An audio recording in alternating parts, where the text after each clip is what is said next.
Good evening. I'd like to call to order this regular meeting of the Round Lake Area Board of Education on Monday, July 27, 2026 at 7:02 p.m. If I can get started first with a roll call, please.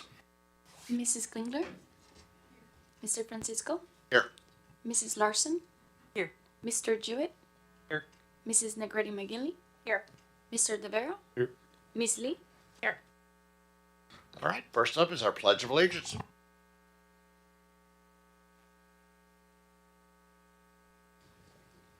I pledge allegiance To the flag of the United States of America and to the republic for which it stands, one nation, under God, indivisible, with liberty and justice for all.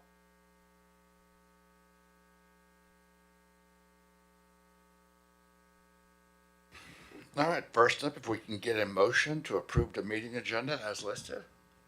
So moved. Second. Motion by Ms. Lee, second by Mr. Jewett.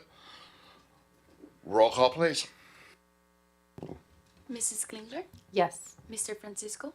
Yes. Mrs. Larson? Yes. Mr. Jewett? Yeah. Mrs. Negretti McGinley? Yes. Mr. DeVero? Yes. Miss Lee? Yes. Motion carries. We have an approved agenda. And first up on that is the 2026-2027 strategic initiatives. So board, this evening, we're pleased to present key initiatives and indicators that will guide the implementation of our strategic plan for the 26-27 school year. These initiatives are organized around 5 strategic themes and reflect our commitment to improving student outcomes, strengthening our schools and community, and ensuring long-term success of our school district.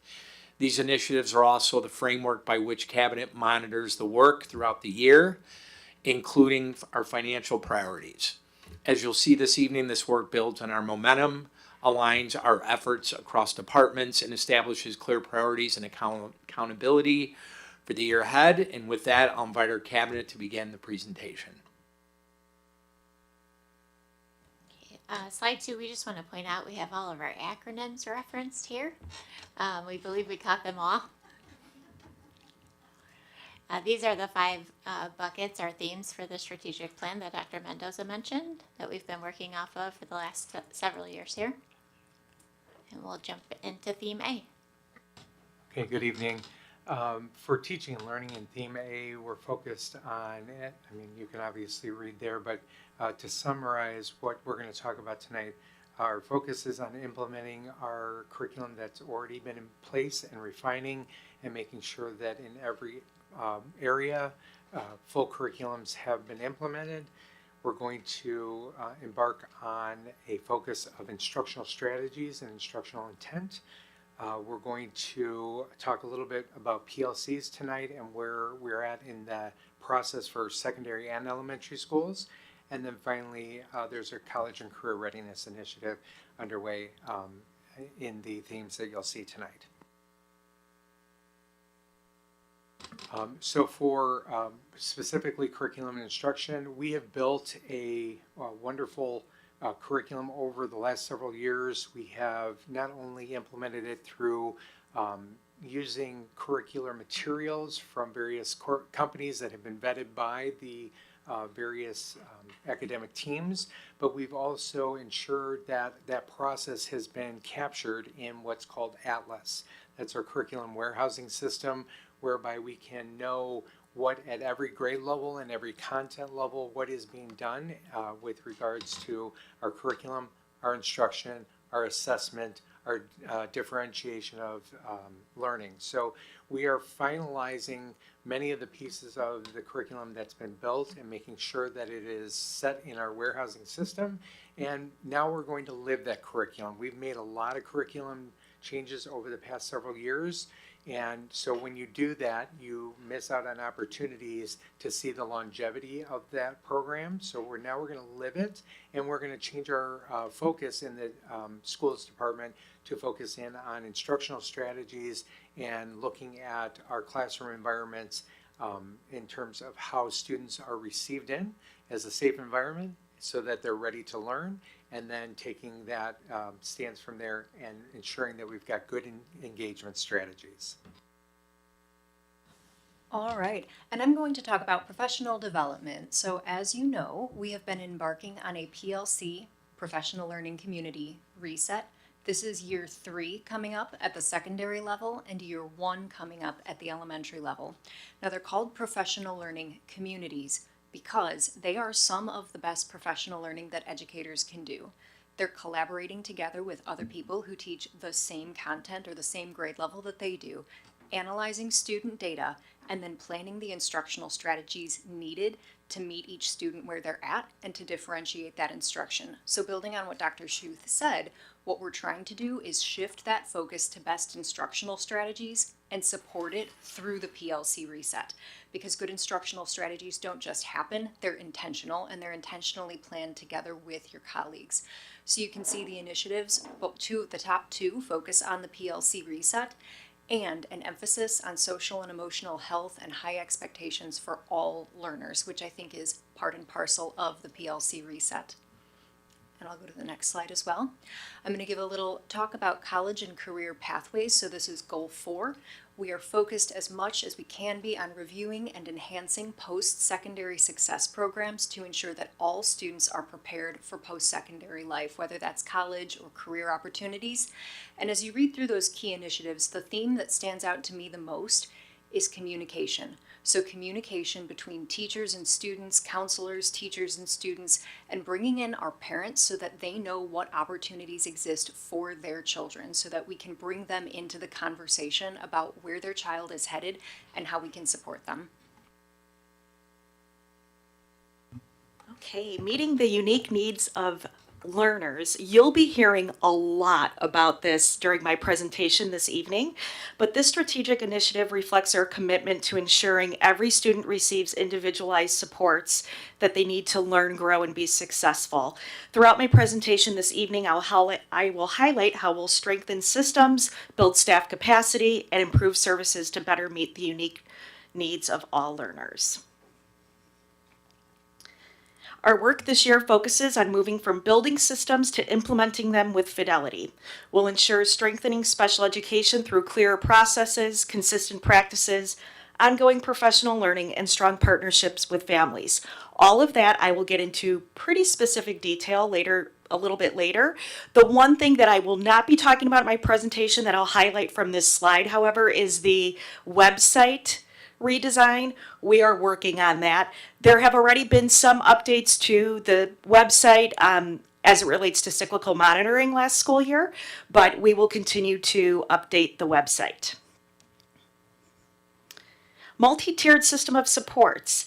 We're continuing to strengthen this by building a consistent framework for academic, behavioral, and social emotional interventions. The goal is to identify student needs earlier and provide the right support at the right time. Okay. Social emotional development, student success depends more than on academics. The initiative focuses on creating safe, supportive learning environments where students feel connected, engaged, and ready to learn. And I would like to also mention that this is not going to be done in a silo in the Ed Services Department. We are partnering with schools and HR, and we will be having a shared responsibility as it relates to an SEL curriculum. We'll continue strengthening our social emotional systems through staff training, behavior supports, family partnership, and community resources so that students have the support they need both inside and outside of the classroom. So we will continue to partner with outside therapy groups and of course, again, partnering with schools and HR.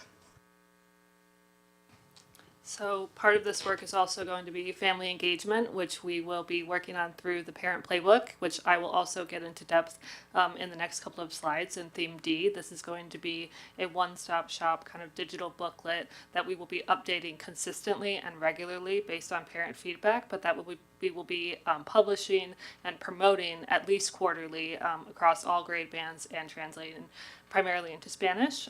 Another part of our work is strengthening participation in the Bilingual Parent Advisory Committee and other family connection pathways such as volunteer networks. Capitalizing on what we started last year with wellness committee initiatives, we're going to continue on with the Wellness Day this fall. that was highly, the feedback on that was incredibly positive, and they really enjoyed the activities that were offered for them. We are going to continue that process. We've got a wealth of different opportunities for staff this year that they'll be able to sign up for. And then in addition to that, creating those monthly activities that are focused on the 8 dimensions of wellness that you saw last year. We'll continue that process. And with a new captain this year, we're going to be looking at other opportunities and initiatives that we can do in our quarterly events, where we can use guest speakers, things like our EAP, things that come from our various benefits packages that are already currently in place. So we're looking at all of those different opportunities in our wellness initiatives and programs for goal number 3. Okay, for theme D, parent, community, and school partnerships, this one we are really focusing on the connection between obviously ourselves and our broader community. Some of our priorities are attendance, communication systems, access and awareness of our information and resources, our family engagement opportunities, the stories we tell, and making sure that feedback informs all of our decisions. So part of this work, one of our goals is the district-wide attendance campaign that we are rolling out this year. My department is working very closely with Mrs. Kurtz and the schools department in augmenting the work that they have done through the strategic advisory group and the attendance subcommittee in assisting in the launch of a district-wide attendance campaign that targets a 90% attendance rate. My department is also working on developing a comprehensive district communications framework, which includes a communication calendar, all of our standard operating procedures, and analytics of our communication tools, website, and social media to make sure that we are reaching our audience. My department is also working very closely with Mr. Consular and his team on technology access and inclusive communication, making sure that all of our families have access and making sure that we give them the resources to feel informed about the technology that we provide, and making sure that this language is inclusive. Our goal 3 is getting a little bit into the parent playbook. This is where we are going to work on increasing our authentic parent and community engagement. Again, this is ideally going to be a one-stop shop, a digital booklet that is formed based on parent feedback, answering the questions that they have and empowering them to be informed in their students' education and making sure that they are aware of all the resources that we have for them. Again, hoping to publish this quarterly, tracking engagement also via our website analytics and social media, and making sure that feedback, again, informs our decisions with regular you shared, we listen communications. And then goal 4, working on our public perception and community confidence, working on creating a year-long strategic communications and marketing calendar. I truly believe that we have a lot of amazing stories to tell. We have a lot of things to brag about. And so working on making sure that on a monthly basis, we are telling stories from our students, from our staff, and all the amazing work that they continue to do together.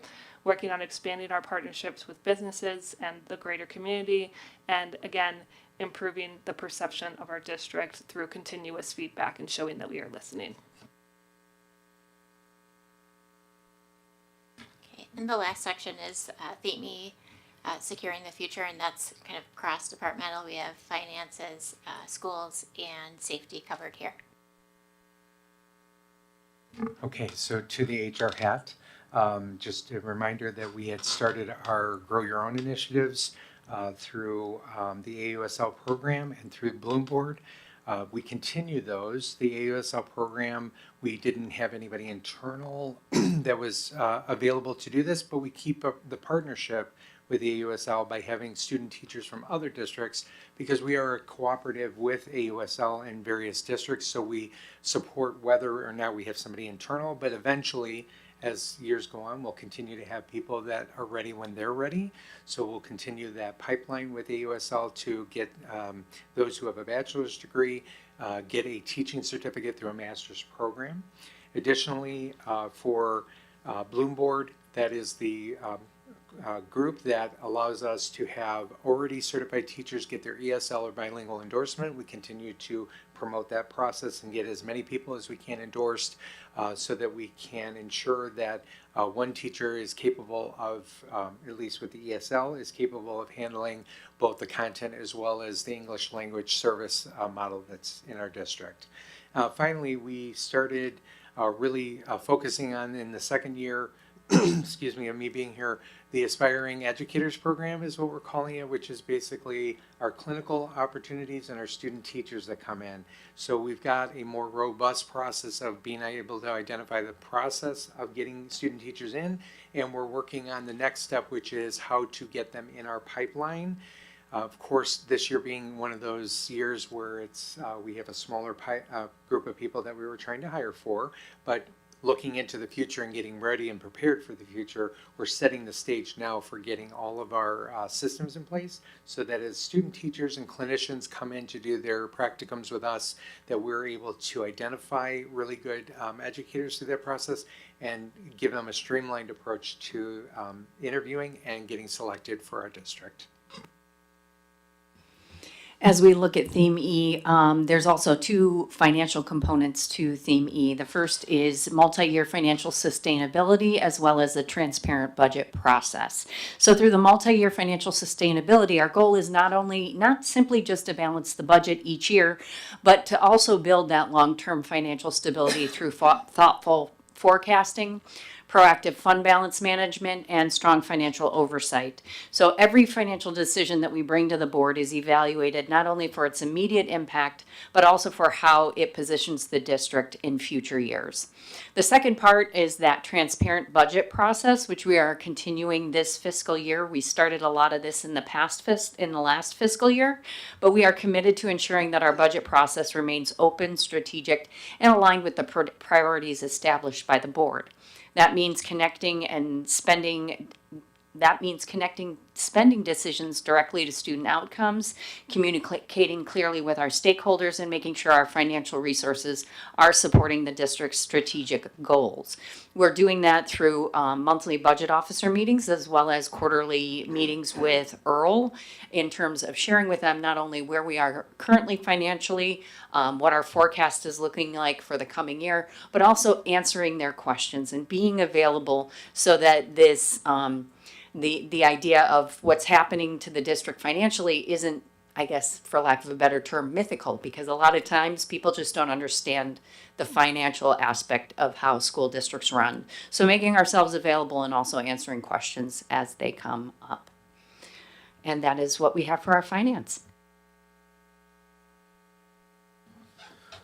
For facilities, our focus is going to be on long-term facility planning and safety and ensure every school building supports a safe and well maintained building. Also that with our planning is that we're future ready for our district as we move forward.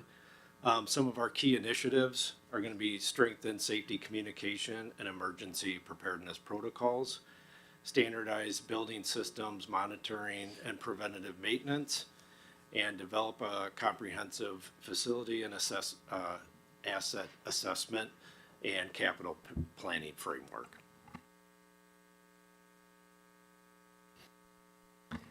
Okay, and finally for goal number 4, our district structure and articulation. If you look at the key initiatives, you can see some crossover between what has already been said with respect to the first one, that we're facilitating our PLC collaborations. That continues to be an ongoing pursuit.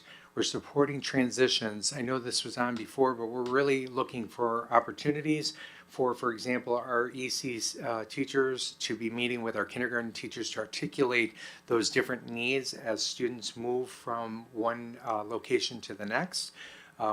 Additionally, for 5th grade to meet with 6th grade, 8th grade to meet with high school, and then some of our post-secondary work that's done by Carolyn Adamson. So we're really going to be focusing on how to articulate those and set those in motion as a common practice going forward. One of the things that really stands out in my mind is the third one, strengthening that positive district identity and shared culture. We've been working with our principals to identify what culture looks like district-wide and in each building, because each building has its own uniquenesses. And so there isn't a one-size-fits-all process. So we're in a process with the principals to identify what are some commonalities that are sort of the values of the district, and what are some things that are unique to your buildings that we can capitalize on and really think about how to build that sustainable culture of high expectations and for students, for staff, for everybody, while also admiring the uniquenesses of those buildings. And then finally, continuing that curriculum alignment vertically. We've got the curriculum, but now we have to do some work on making sure that courses in high school are set up for success by the work done in the middle school, and so on and so forth. So it's a backwards design model of thinking. Instead of building kindergarten up, we're thinking about what is the portrait of that graduate, and how do we make sure that every step up to that portrait of graduate is aligned for that success. Okay, and then before we open for questions, one thing that I just want to remind you is starting in September, we will come back monthly with updates on how we're progressing in each of these areas. And on that document, we will have listed measures of success. So how are we monitoring that we are making the progress that we're wanting? And how we will know that we have achieved those specific initiatives and goals for the year. Just that's new. That wasn't on the old monitoring document. So for each goal off to the right, you're going to see how are we measuring success specifically. A couple other things. You won't see this now, but when you see the monitoring document, you're going to see strategies on there. I just want to gently remind everybody that we're expected to go down about 800 students in the next 4 years. The reason that's relevant, that directly impacts our sustainability into the future, whether it be financial, enrollment, space, programs. We want to maintain really, really good programming. I feel we'll do that, but we are looking at a variety of things. For example, there's no debate, there's no doubt in my mind, our middle school and high school kids are going to school too early. Our middle school kids especially, they're going to school too early. We can't talk about that in isolation though, because of the way our bus system works. Our same buses we have at least 4 tiers of buses, I think 5 actually. So if we do something to one level, it's going to affect the other one. So we are trying to be proactive with this type of thing, looking at it educationally, programmatically, fiscally.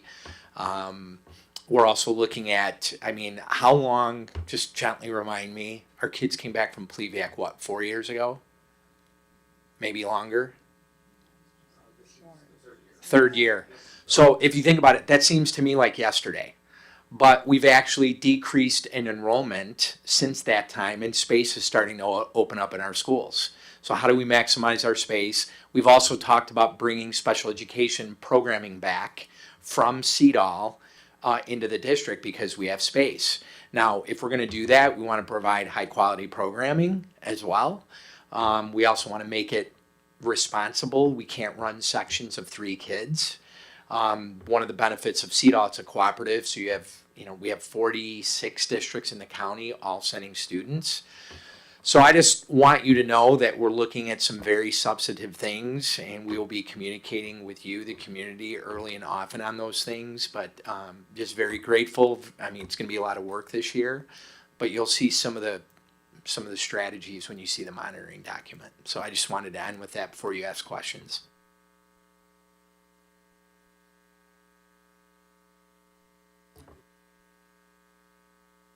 And cabinet, or if you would, listen to the question, and then the appropriate person just slide up here and answer, please.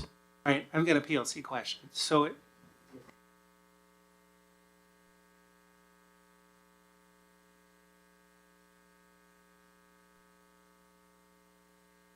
and this is just a clarifying question. I've heard, I need to told me probably 12 times. So a PLC reset, and I'm trying to track how it is. So there's the year 1, there's year 3, I'm like, where's year 2? And, but what's the difference between a PLC and a PLC reset? If you could just, 30,000 foot view, just let me know. Yeah, so the PLCs we've had for about a decade. And so we always have, well, not always, but for that decade, we've been doing professional learning communities. They exist. We have collaboration time built into our typical day. So the idea of PLC, it refers to this collaborative time and process where teachers meet together as teams. So there's that. We needed a reset because, firstly, in the course of that decade, we had so many new staff members that we hired who never got that original training. So we had people coming in who were like, I have this time and I'm meeting with my course team and I'm meeting with my grade level team. What am I supposed to do? Like, I didn't get formal training on this. And so a reset is essentially saying, hey, we know that we're doing this, but we want to make sure we're doing it correctly. 45 minutes of time every single day is a lot. It's a huge investment. And so there's no point in doing it if we're not doing it in a way that impacts students. So the reset just refers to like, hey guys, we got to step back, got to make sure that we're doing this correctly. Did I answer your question? Yes, and what's the difference between a year 1, 2, 3? And is it just chronological or is it just developmental? I think both. So the year 1 is essentially that first year, like we're doing it with elementary right now, where we say, guys, I think we've maybe drifted away from best practice. Let's come back. Let's just all learn the basic principles. This is what a PLC is. This is how to do it correctly. And we sort of do directive, I'm telling you training. Like we're going to sit down on the August Institute days this year with our elementary staff and teach them how to do it. Year 2, this is what we were doing with the high school and the middle schools last year is, okay, we taught you how to do it. We're going to start pulling back some of the supports. You're going to start doing more things on your own. We're going to maybe, give some training on this, but it's not going to be as telling. It's going to be more like you're doing it on your own with support from us. Year 3 is we're removing even more supports and we're expecting a higher level of performance because you've gotten 2 years of training. You know how to do it. We've done a ton of work on this. Let's step back and see how it's going for you and give coaching support as needed. So that's kind of like year 1, 2, and 3, fewer and fewer and fewer supports. And then so do you go with your cohort? Is that kind of what that looks like? No, it's by school. So the whole high school is currently starting year 3. But the good thing is the majority of the staff now, we're not 10 years away from that training. We're only 2 years away from the training. And so I can trust that the high school staff, for instance, is catching up anyone who was just hired. So I think the question is like if someone was just hired now, how would they catch up? There's a big difference between I was hired in 2025 versus I was hired in 2015.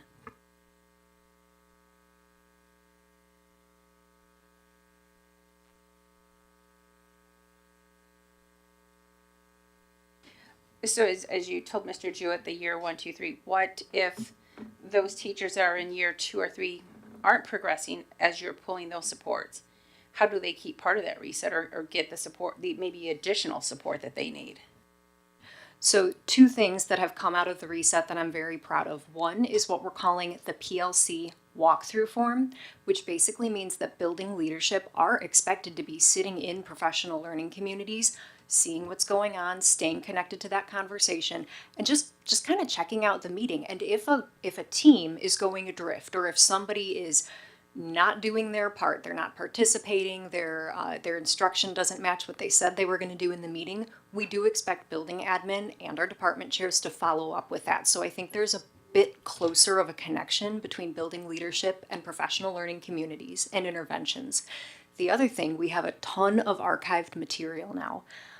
Because of the training. So if, for instance, I'm a DC and I have a new staff member come in, I have 2 years now worth of training material that I can share with them to try and catch them up if I'm noticing, this new person isn't picking up on what's going on. I need to give them some resources. Let's go into our data analysis protocols. Let's talk about what the 4 key questions are. Like they have so many resources to help support those teachers. DC being? Department chair, sorry. Just confirming. So we're relying on the building admin for those teachers who need additional support. What if they can't get it from that building admin? one of the goals of a professional learning community is that you are also learning together with your team. So I would sincerely hope, and I think at the secondary we can believe really, that the other teachers on their team are also bringing them along. Because it's called a community, not a one-time learning event, right? So if we have a functional course team, other people are helping me. They're helping me understand the learning objectives. They're helping me plan good interventions for students that need them. We're on a team. We're expected to act like a team. I know, but saying believe and hope, what assurance do we have? You see it in their instruction. When a PLC functions correctly, you see the results in the instruction. And when we don't see people meeting expectations instructionally, that is an administrative prerogative to intervene. Okay, thank you.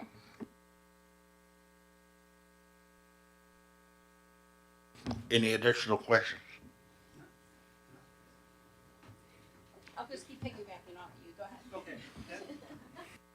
So the next one's all the way at the end around the unit structure around transitions. So it's more of just an ask or a recommendation or a request. And all about the transitions ended up going, preschool, elementary. I'd love to see also high school to transitions and then transitions to the community added in that as part of on the plan. If a follow-up question to your question, the high school to transition, absolutely.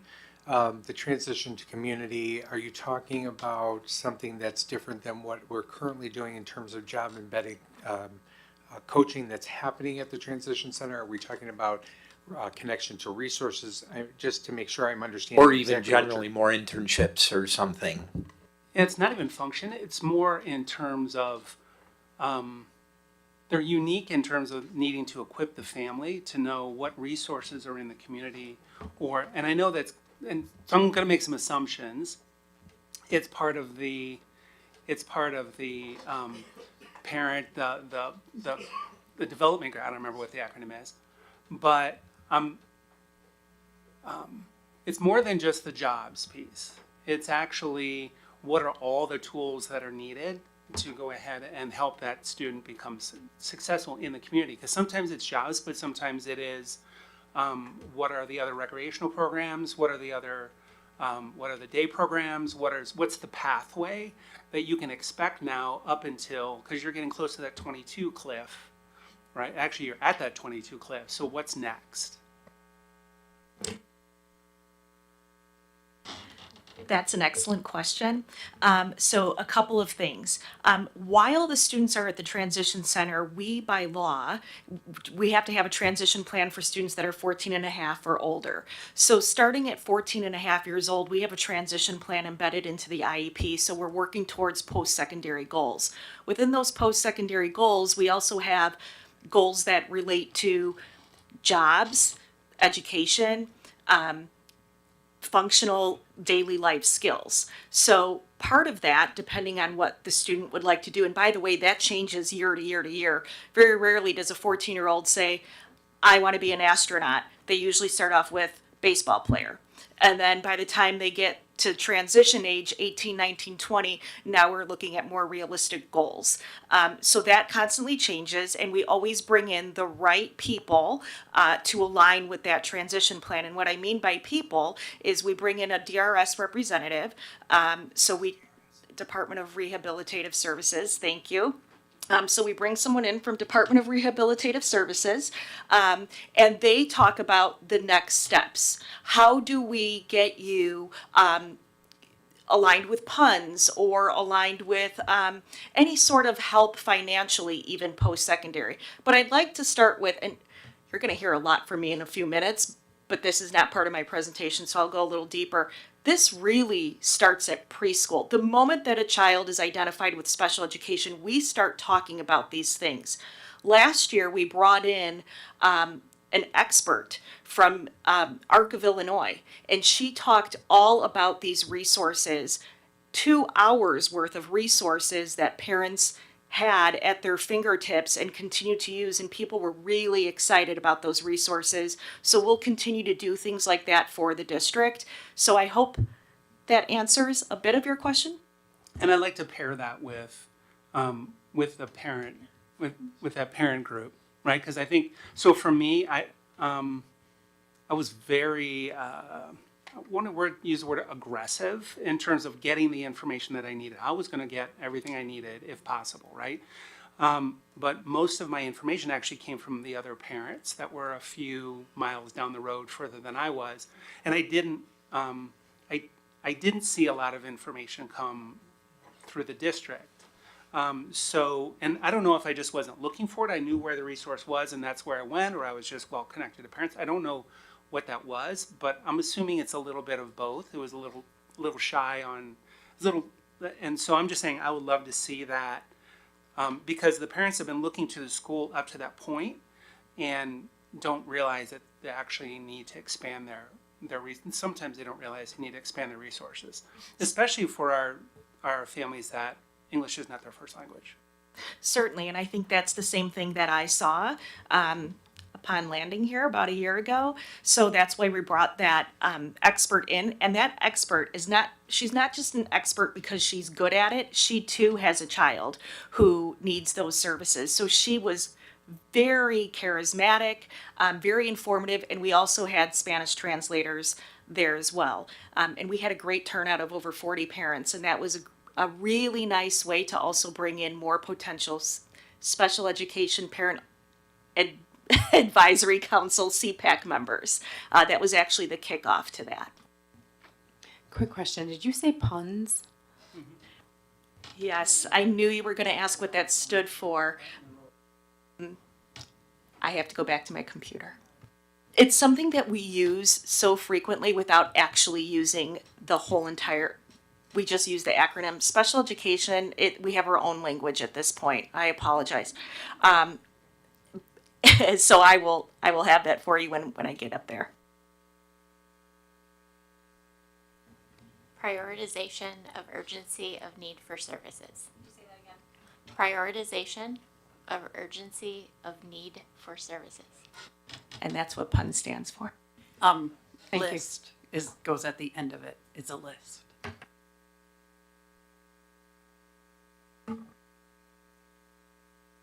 No, it's called the puns list, is what I'm trying to say, guys. It's a PUNs list, and you have to apply early in order to get on this list and in order to be called. That's why it's so important that we start educating families the moment that their child qualifies for special education. And a lot of times parents will say, my child won't need this. Maybe they will, maybe they won't, but right now it's best that you just get on this list and we help them get on the list. Layman's people, layman's. Can I follow? So kind of going back to what Mr. Jewett and having these resources for parents, for those parents who can't attend those meetings, do we have it or we plan on putting it somewhere on our website so that, you know, maybe they wrote it down at the meeting, but they misplaced the paper or the note. You know, we need to have it somewhere for them to go to as well. I appreciate that. I do have the slide deck in both English and Spanish, and I shared it out with special education families and students with 504 plans.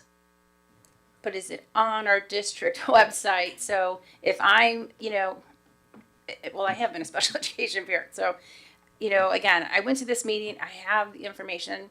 Can I look at it? Because it's 10 o'clock at night. I know the kids are in bed. I can actually think. Can I go to the website and find it without having to email you and wait for it to come back? Not at this moment, but rest assured it will be on the website. Okay. Thank you. Actually, broader than that, I think maybe a resource bank available for parents Yes. is what you're saying. It's not just focused on that one, but a variety of resources that parents can go get. We started building that on the website. We just have a couple of things that are there now that weren't there in the past. Put that up probably sometime in January. So it's constantly being updated with things for parents to have as a resource. So this is definitely another one.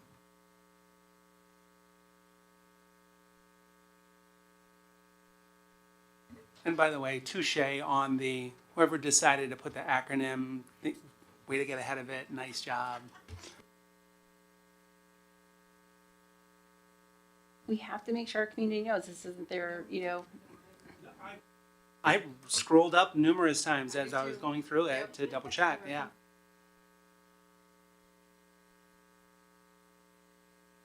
Okay, so I have a few questions. I'm gonna go back to the top. This is college and career pathways.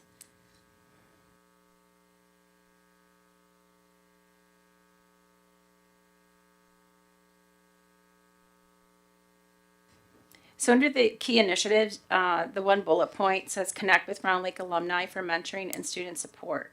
So obviously, you know, that one's near and dear to my heart as an alumni. What is that going to look? What does that look like?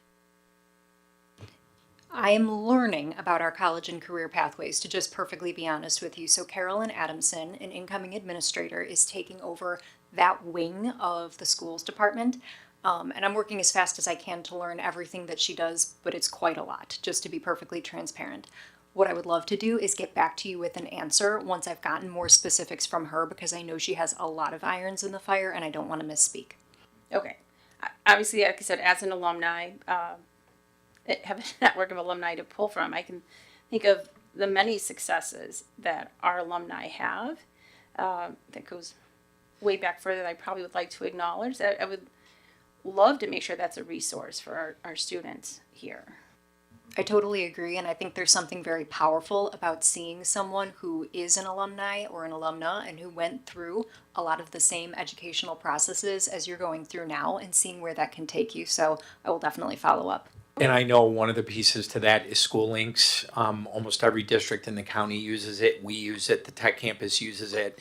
One of the things that does, it allows us to track our graduates through a self-reporting process in the system. So we know where they are, we can follow up with them, and I'm sure Carolyn will talk more detail about it, but I'm very sure it's connected to what I think is it's a game changer, School Links, which the board supported, so. All right, thank you. I'm going to go back to special education. Sorry, Ms. Jacob Ellis, I should have asked this when we were up there. You talked about the website redesign. Did I miss in here, like, do we have a target date of when that would be completed? I mean, I know the upkeep and management of it is different, but do we have a timeline on the completion of the website redesign? First semester, by the end of first semester. And it's ongoing because there's a lot of information that's constantly going to be updated. But it's already been in the works as far as like from last January. So it's as quickly as communications can work as well. So I can give a lot of the information, and then it's a matter of how quickly can it get uploaded by the webmaster, but I'm assuming relatively quickly. So end of first semester. Yes. Winter break. I'm sensing a little bit of hesitation, so that's why I'm going to keep asking. Okay. So end of winter break. Okay. No hesitation. All right. Which will take me to communications under family engagements. I already saw you coming out. So the playbook for parents, did we have a date on that as well? There will be a rough draft of the playbook published by the first day of school. And by rough draft, I mean it won't have like everything that parents could want, but we will be consistently updating it. So it will be published by the first day of school. 8/14, is that the first day of school? Yeah. 8/13? I almost gave you an extra day. Okay. That's exciting stuff.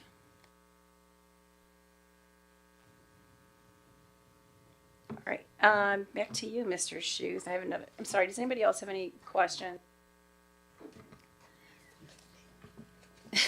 Now I'm worried. Dr. Schuth, my apologies. Either way, I'm worried. Sorry. The AUSL partnership. I just want to make sure I understood correctly. We didn't have any this go around, correct? That's correct, and that's the Academy for Urban School Leadership. Just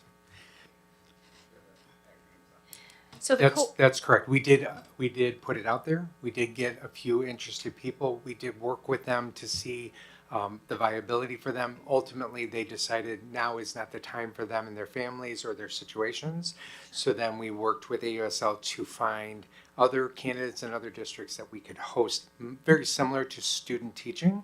So we consider it like a student teacher right now. We're operating that same way.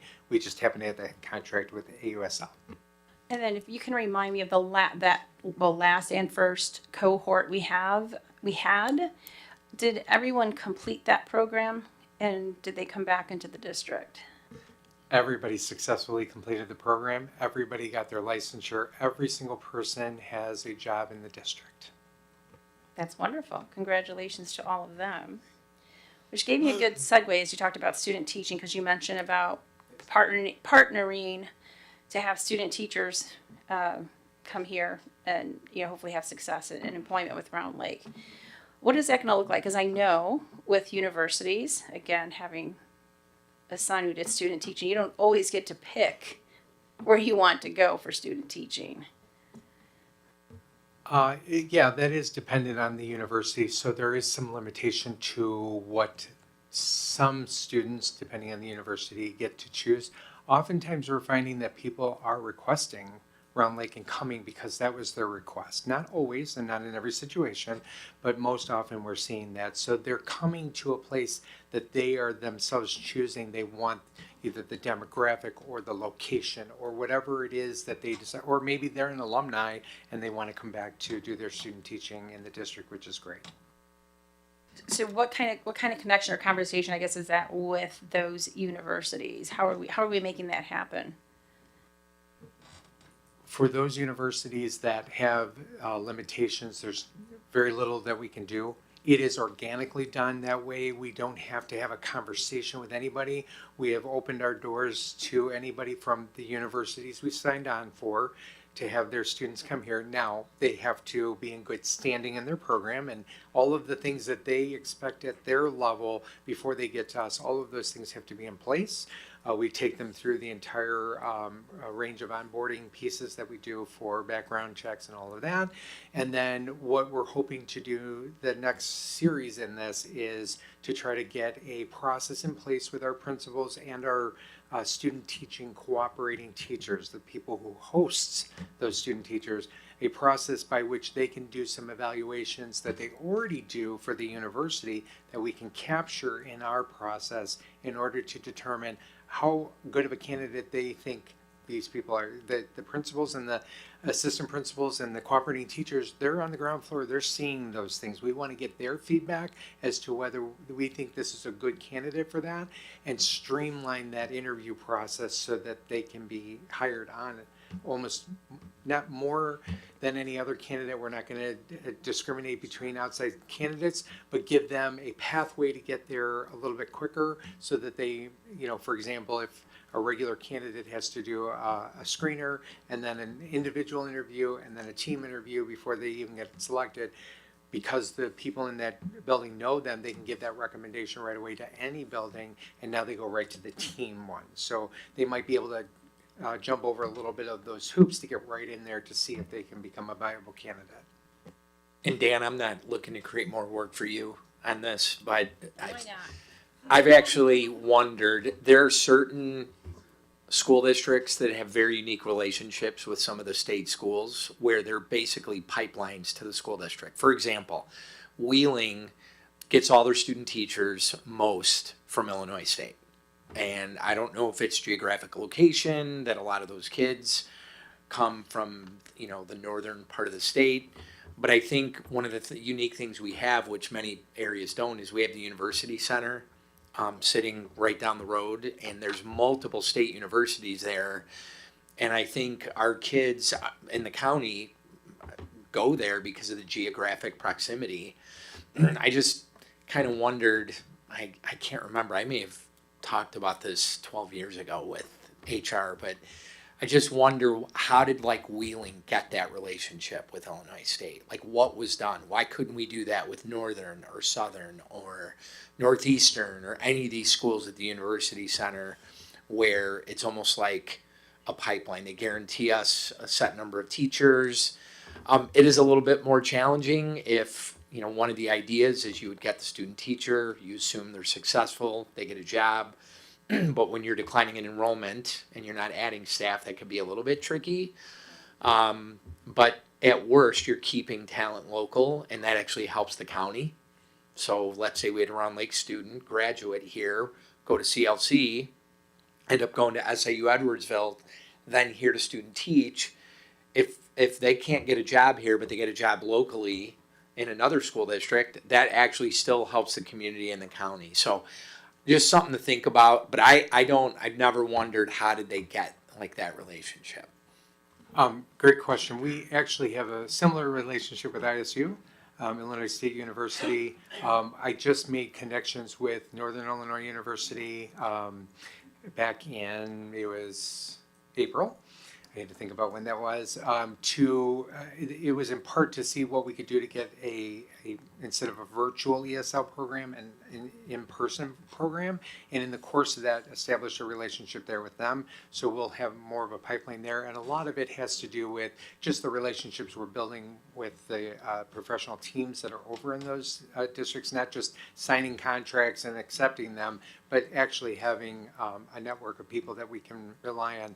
As far as guaranteed number of student teachers, that really, I mean, you can say all you want about that, but the reality is that we can't hold them to that. They can't hold us to that because it depends on the crop of students that are coming through their pipelines. There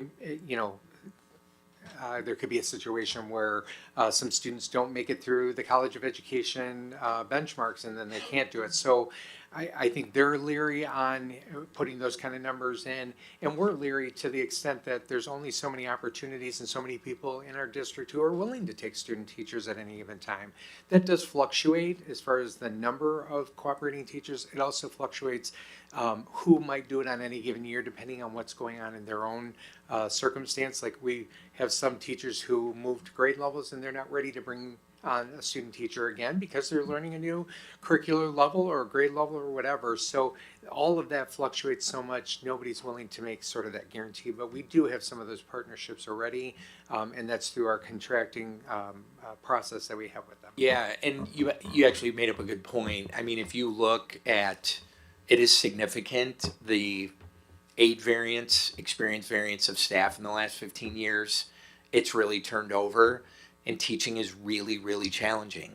And taking a student teacher is work, especially if I know our teachers work really, really hard. It's not just, go ahead and teach the class. I mean, there's work involved. So I could see why there'd be some trepidation. I actually think the challenge of the profession, the uniqueness, the challenges, especially post-COVID, have created some maybe trepidation with taking student teachers. I agree with that, and yet I want to heap praise onto our professional staff. We have a lot of teachers who really still do step up and do that, and they feel responsible to that calling because somebody did it for them. So there's that natural sense of, somebody was a cooperating teacher for me, and I want to give back to that scenario. So we do still have a lot of teachers who step up to the plate and do that, and it changes every year depending on their circumstances. So it's healthy. We don't have a backslide. From my viewpoint, I think we're doing okay with that level. Thank you. Any additional questions? Hearing none. Thank you very much.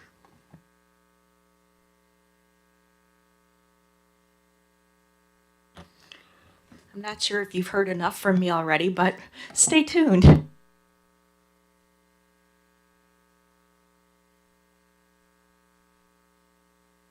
Good evening, President Francisco, members of the board, Dr. Mendoza, and members of the community.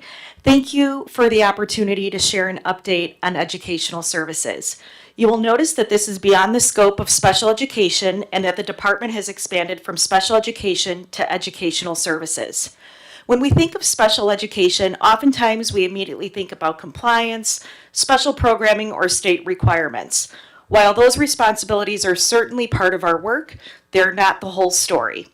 This past school year, our focus has been on building a department that empowers educators, strengthens partnerships with families, and creates systems that improve outcomes for students.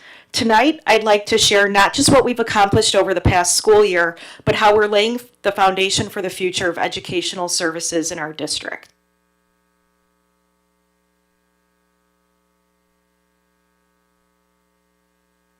Last year, we established a clear 3-year vision for educational services.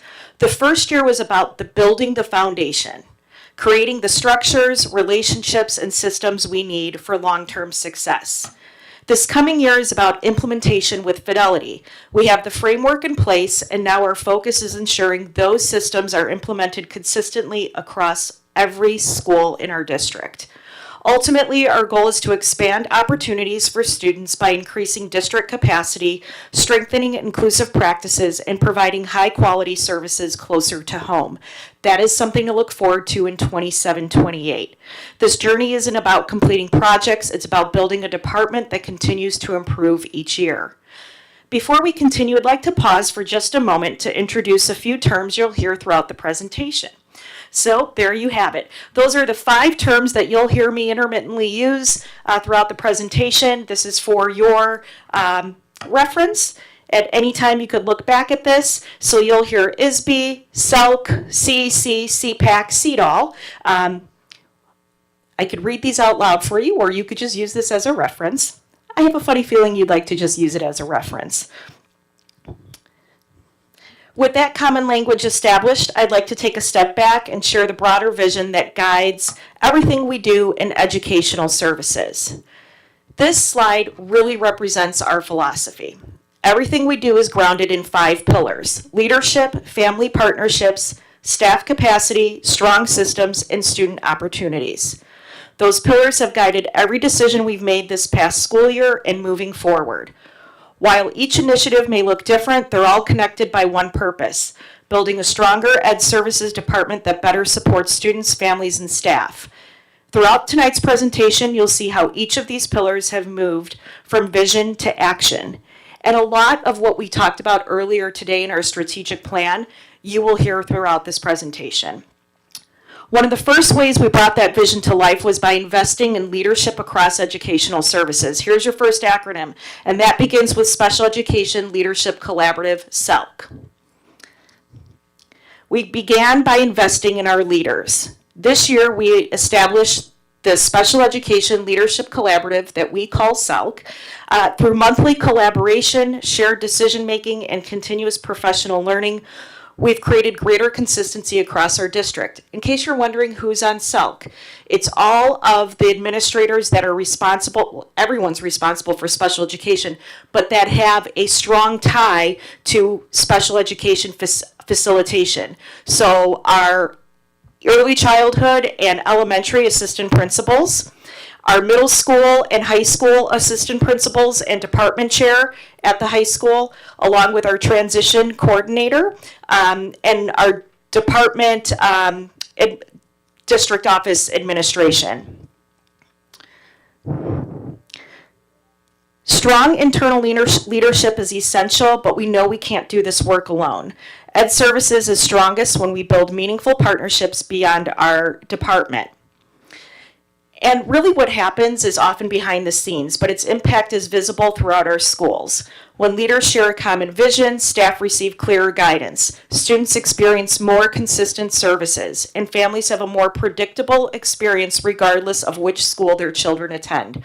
So truly the purpose of SELC was to bring all of these leaders together so they could all hear the same message and we could problem solve together on a monthly basis.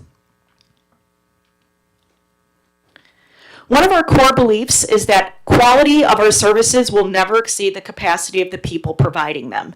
That's why we've intentionally focused on empowering our team. This has meant investing in collaboration, establishing clear expectations, supporting professional growth, and creating a culture where people feel trusted, supported, and encouraged to do the learning. Through our partnership with Catalyst for Educational Change, CEC, administrator coaching, and ongoing professional learning, we've built capacity across our department. My goal has never been to be the person with all of the answers. My goal is to build a department where people feel empowered to make data-informed decisions, solve problems collaboratively, and continue growing as professionals. As we invested in our people, we also recognize the importance of investing in the systems that support our work. Here are some of those that I'd like to share with you. Building family partnerships. Strong schools are built on strong relationships with families. This past year, we intentionally created opportunities to learn and listen from the families that we serve. We hosted our first Parent Disability Awareness Night with over 40 families in attendance, gathered valuable feedback through district-wide parent surveys that identified potential CPAC leaders, and met individually with families to better understand their experiences. Those conversations were incredibly valuable. I met with 3 parents who indicated that they would like to co-lead and facilitate our newly formed CPAC. They are excited to get it off the ground and are currently reviewing a sample set of guidelines. We will meet again next week to review their revisions and discuss next steps in the process. This laid the groundwork for the launch of our first Special Education Parent Advisory Committee this fall. Our goal is for families to know that their voices are heard, not only during the IEP process, but through an ongoing partnership that helps us better understand family experiences and continuously improve our department. Listening to families is one part of building stronger partnerships. Equally important is building strong partnerships throughout our community. That may be a nice plug for when you come up here. This year, we've continued building relationships with organizations that expand opportunities for students, support families, and strengthen our staff. One important example is our partnership with the Catalyst for Educational Change, CEC. Together, we're investing in long-term professional learning and leadership development so that the work that we're doing today continues to benefit for students for years to come. Last year, we really worked heavily with our special education department teachers, and that's really where they did a lot of professional development. And we also worked with SELC and creating some really good foundation for what I'll talk a little bit about in the next few slides here. We've also partnered with organizations like the Arc of Illinois to connect families with trusted experts who can help them navigate complex topics such as adult services, benefits, and planning for post-secondary. These partnerships ensure our families have access to information and resources beyond what the school district can provide alone. Whether it's partnering with families, collaborating with community organizations, or investing in our staff, the message is the same. We accomplish more when we work together. Supporting students also means supporting the professionals who serve them every day. That brings me to one of the areas that I'm most excited about, which is building staff capacity. Building staff capacity means ensuring every educator has the knowledge, skills, and support necessary to provide high-quality instruction for our students. Through our partnership with the CEC, we've developed a comprehensive professional learning plan focused on foundational topics such as special education, eligibility and evaluation, and adverse educational impact. What is adverse educational impact? I have a funny feeling you might ask. Here's the definition. Means that a student's disability has a negative effect on their ability to access, participate in, or make meaningful progress in their education.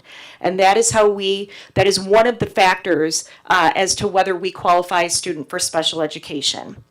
These aren't isolated trainings. They're part of a long-term strategy to build a shared understanding across our district.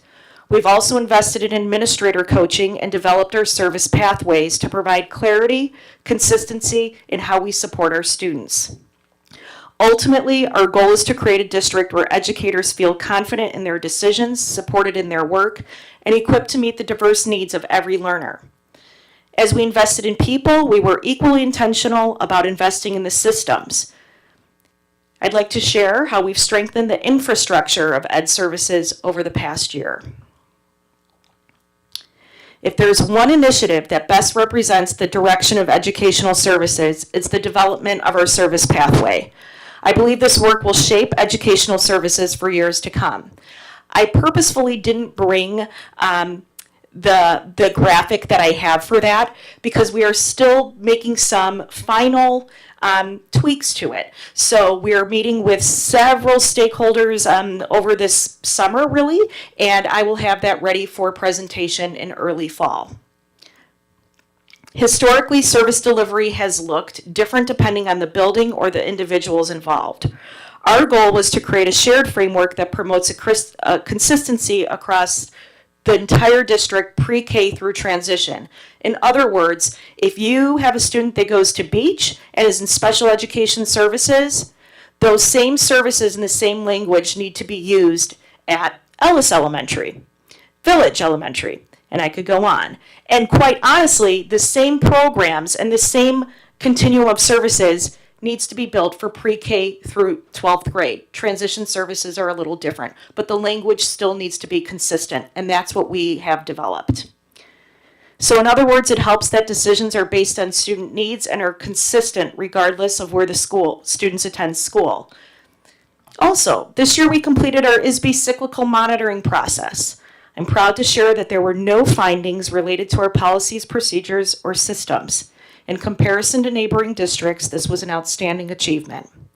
The findings we did receive were limited to IEP documentation. We've already submitted our corrective action plan, and corrected IEPs will be submitted to ISB by the October deadline. In addition, we created our Educational Services Dashboard. This is not a student data dashboard. It's a centralized resource where staff can quickly access forms, procedures, timelines, guidance documents, and developmental resources. That was built before the school year was even started, and it's ongoing throughout the year as we create more documents and more systems and procedures. We keep adding to the dashboard. It's been a pretty great success. We also convened a 22-member workload committee representing educators and service providers from across the district. Together, the committee examined workloads through the lens of both compliance and sustainability and developed a comprehensive workload plan with recommendations for the future. This work is important because supporting students begins with supporting the professionals who serve them.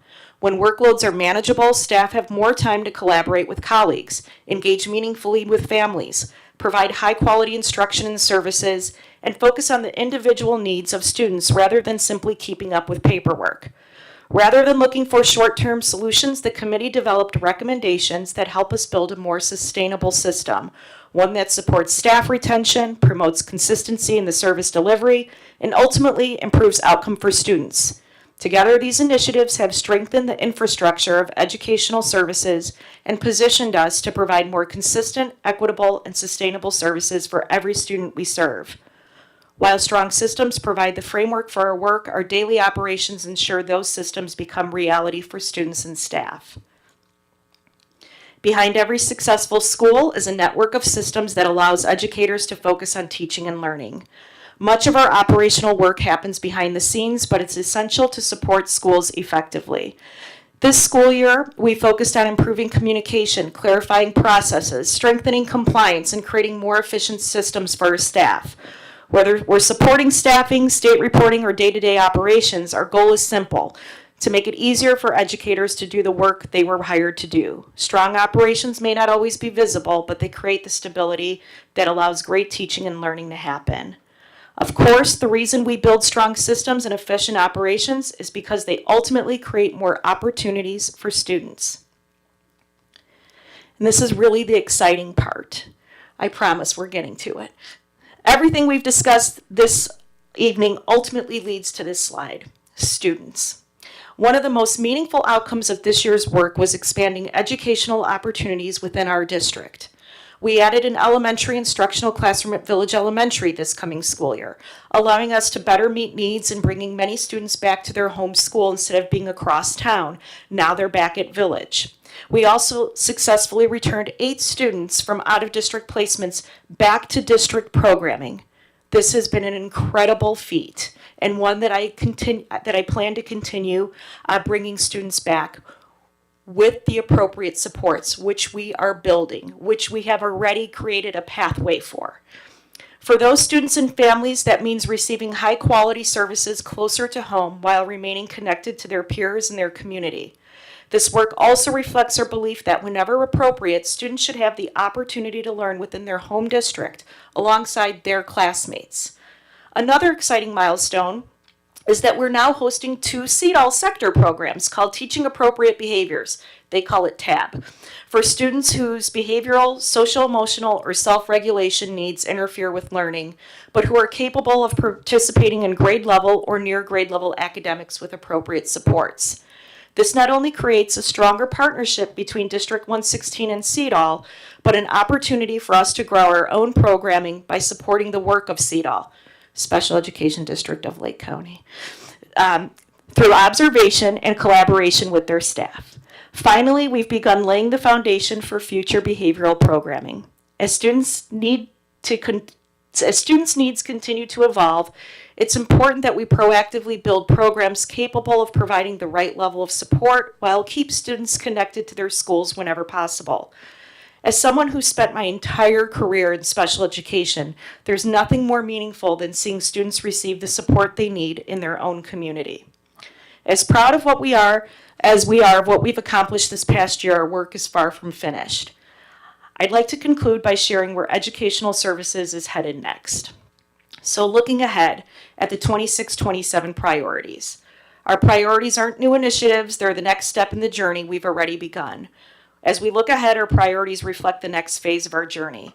We'll continue strengthening staff knowledge and expanding our programming so we're prepared to bring the full continuum of services outlined in the service pathways to life in 27-28. We'll launch our Special Education Parent Advisory Committee, CPAC, and continue strengthening family partnerships. We'll deepen our partnership with the Catalyst for Educational Change to support ongoing professional learning and learning development.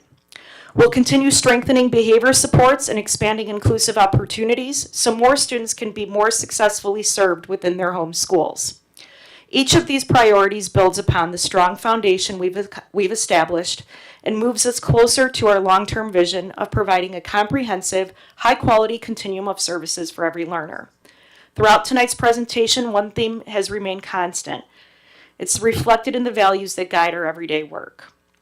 Every decision we've discussed tonight is grounded in these 4 values. We are student-centered because every decision begins with what's best for students. We are collaborative because meaningful improvement happens when educators, families, and community partners work together. We lead with integrity by being transparent, accountable, and committed to continuous improvement. And we strive to be innovative by looking for new and better ways to meet the evolving needs of our students and schools. Certainly, we can't come up with all of that. Being in the Chicagoland area is such a gift because we're surrounded by so many great places and we share ideas, and it's really important for us to continue to do that. They take ideas from us, we take ideas from them. It's a wonderful partnership. And these aren't simply words on a slide. They're the values that guide our decisions, shape our culture, and define the future we're building together. I'd like to close by thanking the Board of Education for your continued support of educational services and the work that we do on behalf of students. I'm also incredibly grateful to our Ed Services team, our building and district leaders, teachers, related service providers, support staff, and families. Everything I've shared this evening is a reflection of their dedication and expertise to our students. Together, we're building stronger systems, stronger partnerships, greater opportunities for every learner. The work of educational services is never truly finished because the needs of our students continue to evolve. That's what makes this work so meaningful and, quite honestly, so fun. I'm incredibly optimistic about the future and grateful to serve alongside such an exceptional team as we continue building the future together.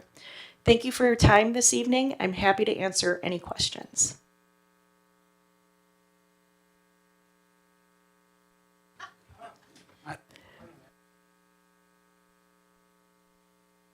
All right, I do have a question.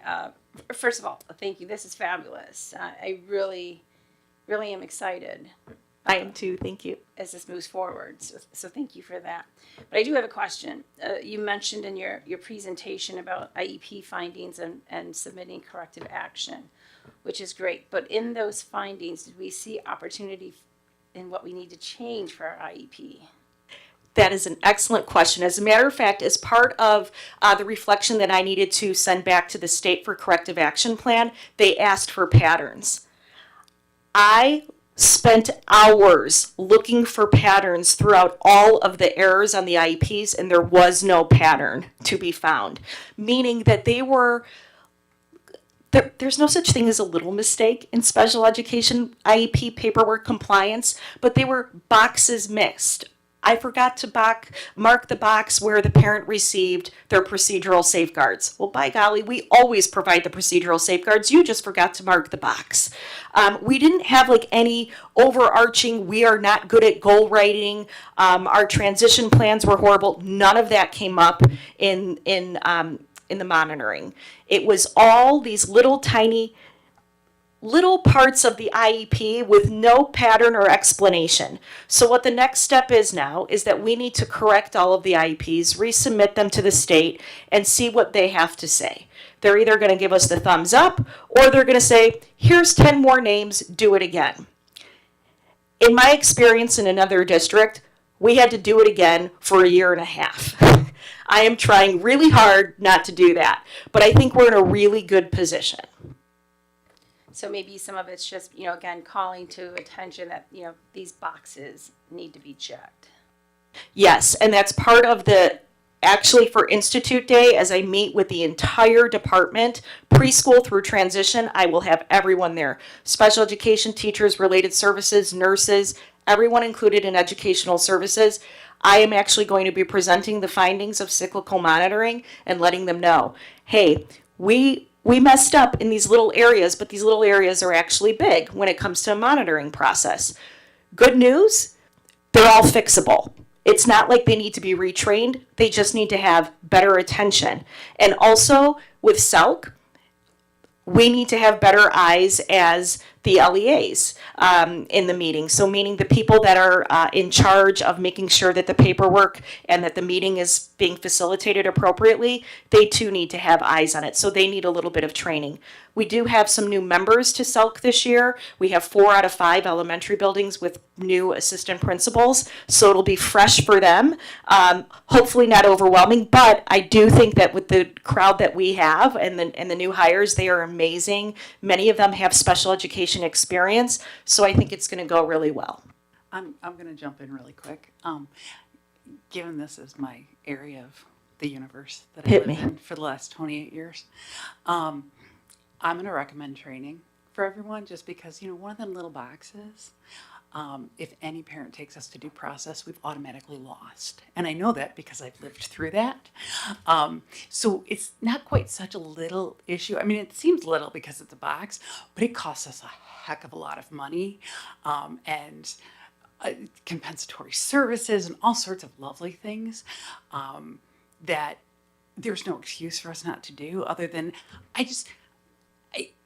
continual education in it. You get reminded. You get reminded every year. You get reminded of how to, because 28 years, we rest on our laurels after a while, and it's like, oh, we're used to doing this. It's always good to revisit what you should be doing.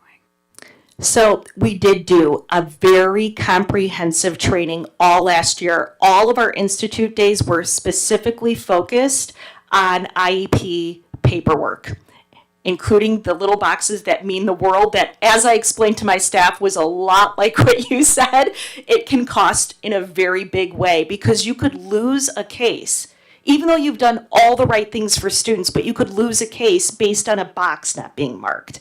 And so that was absolutely shared with staff. And we dug deep into IEPs. I actually took we had to submit 25 IEPs to the state of Illinois. I took 10 of those IEPs, took out all of the personal identifying information of students and staff in those IEPs, and we actually worked kindergarten through 12th grade off of those 10 IEPs in small groups, going through every single one of them.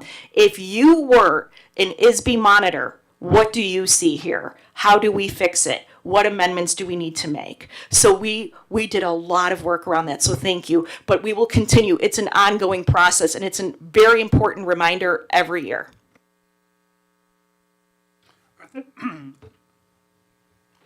One of the things that computers are good at is actually checking the little details in the boxes and to make sure those sort of compliance things. Are there any tools that are available that could help support us in that? Because it's easy for, I look at it, you look at it, Jen looks at it, and all three of us flip and miss it. Thank you. You have no idea what you've just done for me, which is open up the idea of having a program that would help us with that. And I have researched several programs, but I'm going to pause on that for just a moment because that still needs to go through a lot of process before I bring it to the board. But yes, that has been researched, and there are tools. Many of them are very expensive, but I did find one out of Stanford that, fingers crossed. I'm good, thank you.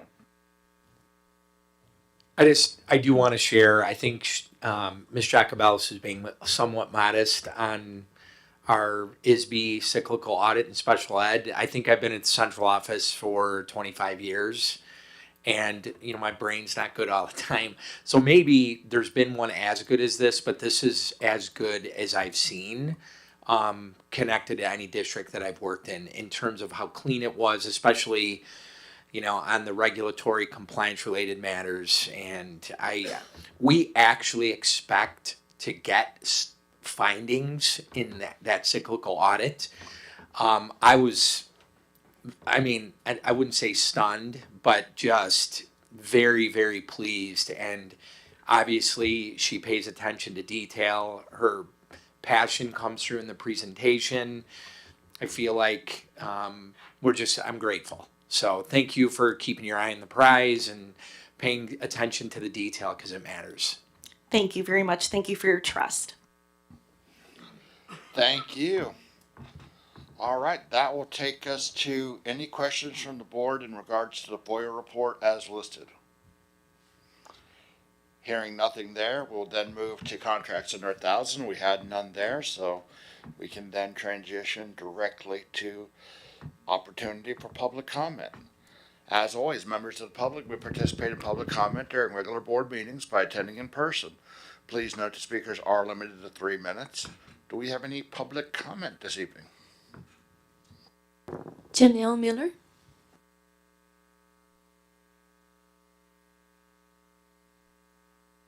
Yep, you just hold the button down and you can bring it down. Yeah, you can push it down. Go ahead. Multitasking. All right, hi everybody. I'm Janelle Miller-Moravec. I'm the Executive Director of Youth and Family Counseling, which is an organization dedicated to opening doors to mental health care. At YFC, we do this by making our clinical services affordable and accessible. We invest in the future of our behavioral health workforce, and we help families and communities navigate the complex, fractured delivery system that is the behavioral health care system. Last winter, so about 18 months ago, we opened our 3rd location in Round Lake Beach. This office has 5 full-time therapists, 2 clinical interns, and a care manager. They work with clients Monday through Friday, 9 a.m. They take their last client at 7 p.m. I had my staff plus some statistics that I'd like to share with you. So in fiscal year 2025, which is January through December, our Round Lake Beach office served 173 school-age youth. So that's ages 4 to 18. Of these, more than half were aged 12 and under, and 88% were low income. So far this year, 60% of our intakes for the entire organization, all 3 sites, have been for children under the age of 18. And 19% of all of our intakes are from the 60073 zip code. So I'm here tonight to introduce you to this organization. We are here because we want to be a resource to your children, to your staff, to your families. Our services are affordable. We take Medicaid, we take employer-based insurance, we're in-network, and we have a sliding fee scale that starts at $5 a session. We're easy to work with. We have bilingual staff at all levels, and we live answer the phone. So when we can, there's a hello and a yes. Let's see what we can do. We've just launched a new website this year. It has a whole care navigation section. It's not a directory. It is a tool, a resource for the community, but also for you, professionals, board members, all of those referring professionals. We know you can't keep up with the whole system. We got you.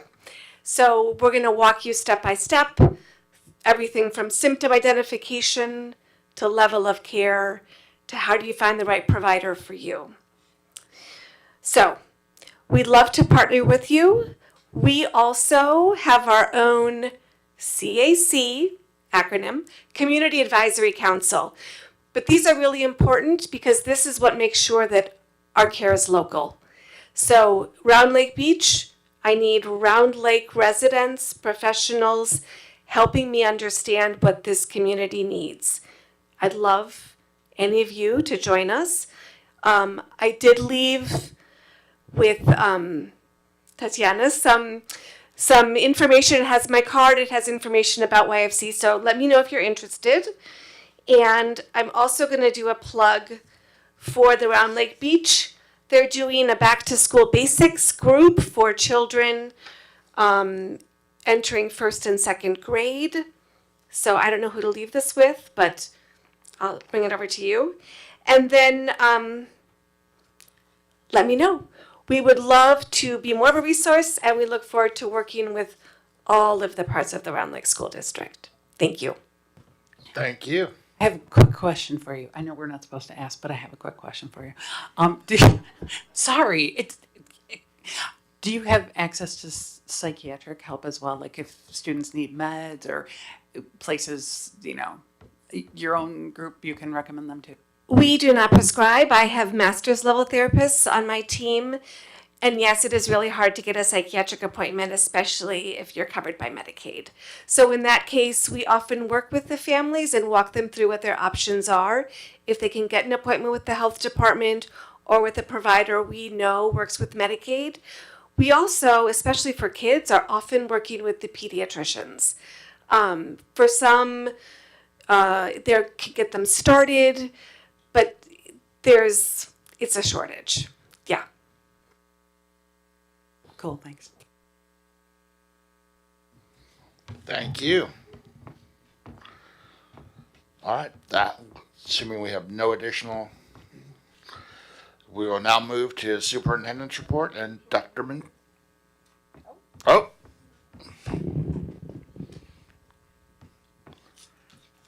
Step on up, Mr. Grafaldum. Sorry, I was running late, but I just wanted to come and say to the Board of Education, thank you for coming to our Eagle ceremony. Don Mendoza, thank you. The kids that were so excited and blessed for you guys to come and show up. And I really appreciate all the support the district gives to our troop. And we got amazing kids. And I know, Mr. Francisco, you saw all my Cub Scouts and my Scouts. I wish we could get more parents involved in this program because it's actually a good program. It works. We got kids that they're even doing marching band, they're doing sports, and at the same time they're working on their Eagle ring. So thank you to the Board of Education, thank you to Ms. Metz for letting me use Beach School, and to all the board members. Thank you. Thank you. All right, that will hopefully take us to superintendent's report. At our last board meeting, we reported on the summer work opportunities for students at the Round Lake Area Park District. We're excited to report that all 7 students were offered year-round job offers in their respective fields. As a reminder, students worked in the areas of finance, guest services, nature museum, inclusion, companions, recreation, and day camp counseling. Over the last few weeks, the operations team has been working on creating a workspace for college and career exploration. You may have noticed this evening a new wall at the back of the library. If you haven't seen it, please stop over there after. We look forward to seeing all the great opportunities and resources that are built into this new space for students. We also learned over the summer that one of our students, America Garza Perez, a student at the Lake County Tech Campus Early Education and Teaching Program, was selected as a 2026 Golden Apple Scholar. The Golden Apple Scholars Program supports aspiring educators through scholarships, mentorship, professional development, and classroom experiences. helping to prepare the next generation of teachers while addressing the growing need for qualified educators. Two brief verbal announcements. Dr. Jennifer Smith, the CEDAL superintendent, will be here to introduce herself at the next board meeting. And also to share that next Monday, I have to figure out how we're going to work this. The Round Lake Village Hall is going to have their consultant present preliminary report on an impact fee study that was conducted. I attended a meeting, I believe, with 6 other school districts. I've attended 2 meetings actually. And just briefly, impact fees are designed to incentivize, well, you don't want to decentivize builders from building in communities by having those too high, but the purpose of the impact fee to school districts is to offset the cost that the development brings in terms of students. I will share that Round Lake has some of the highest impact fees in the county, and that's because of 2 unique things. Generally, and I just know this because I've worked in other school districts, and we've had, generally speaking, many districts do land donations. So if you have a subdivision coming in, they may buy a parcel of property, donate it to the school, and basically say, here's your land that if you want to build a school, you can build a school on. But you can also do cash in lieu of the land. So that's one. One of the unique things that Round Lake does is they also give an impact fee connected to facilities. So it's like a double. So I don't believe the board, the village board, is going to make a decision. I would be stunned if they make a decision Monday. So it's the first time they're going to see the information. It's very possible they're going to ask a lot of questions. But there are 4 options, and 2 of the options that the board will consider actually raise the impact fees, and 2 of the options substantially lower the impact fees. So I understand the need to have some reasonable impact fee. If they're too high, builders will come in and say, that's too high, we're going to take this subdivision, we're going to put it in another community. So I'm just making the board aware. I wasn't sure you were aware that was going on. I think the study is very, very fair. It's easy to follow. After the meeting on Monday, I asked the consultant to get a copy of the deck. I will send it to you. There was no way they were going to give it to me for the village board meeting, which is fine. But I think I'm going to work with the team to see if we can get a representative to go to the village meeting just to listen. Because we also have a board meeting next Monday, so I just wanted you to be aware of that. And refresh, maybe I missed it. Was that Round Lake Beach or Village of Round Lake? Village of Round Lake. Village of Round Lake. And my second follow-up question is: do we know of where you're looking at with the Village of Round Lake? They have 4 different school districts of which they sit. To the best of my knowledge, a lot of the land that may or may not be available in the Village of Round Lake is not in our school district footprint. I'll get that is true, but it also, there's some level of significance because we have the largest population out of all the districts they serve. So at the meeting, I was there. I think Mundelein was in attendance. You also had Grant, Big Hollow, and I think one other school district. But I'll get the info. Yeah, they didn't show up to the meeting though. But I'll get the information and get it to you. It's just pure. I will say I'm glad they did the study because they're using, currently the assumptions are from like 1992.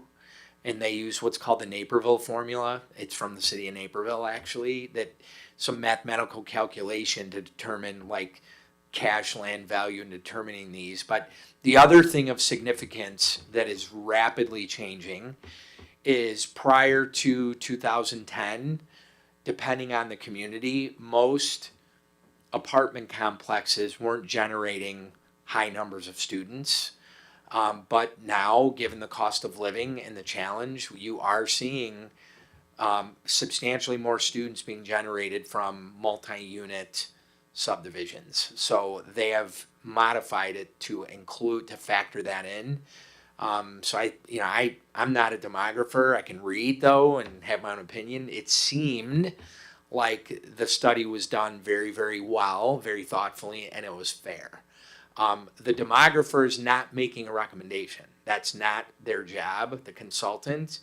They're giving the village board the information, and then they're going to hash it out and figure out what they want to do.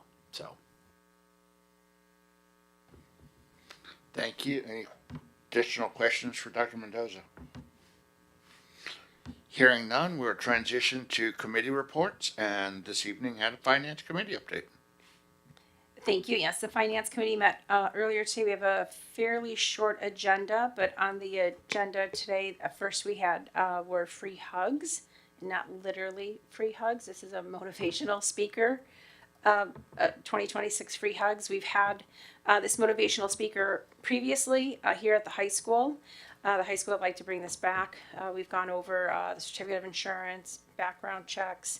This is also funded by a generous donation from the Goiter Foundation.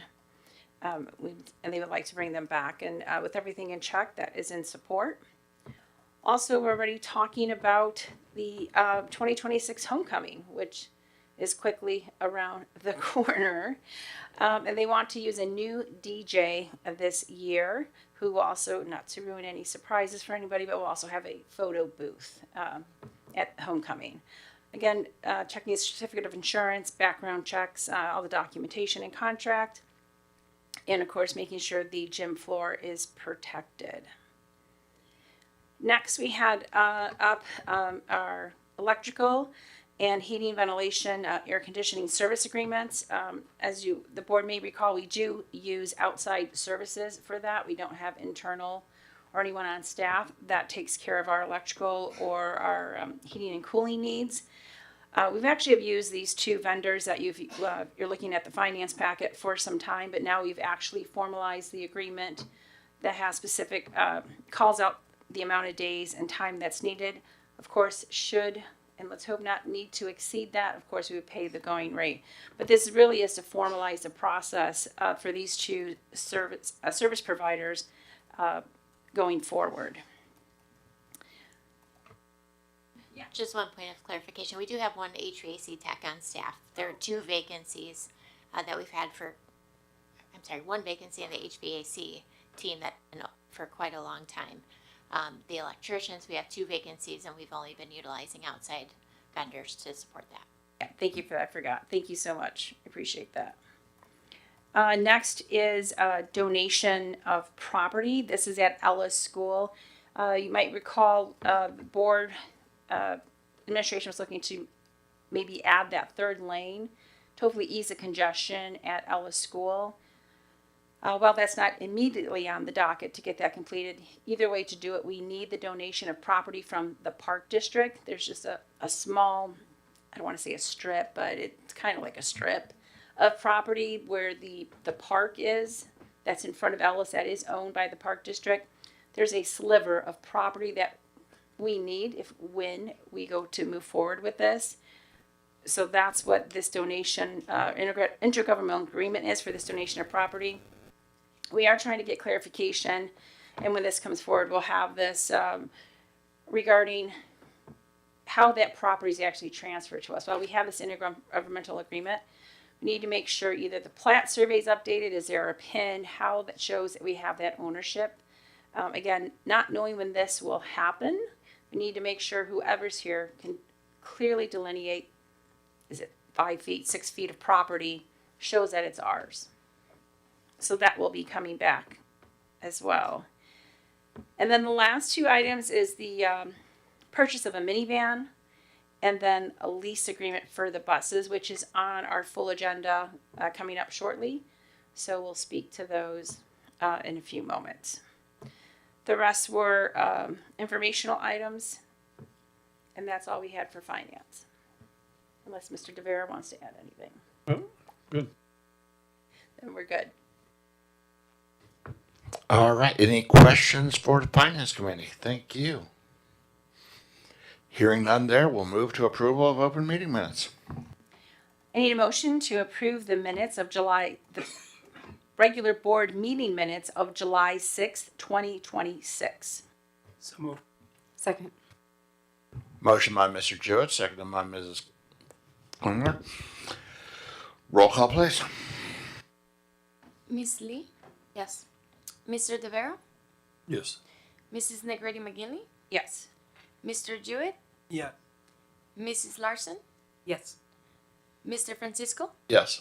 Mrs. Klingler, Yes. Motion carries.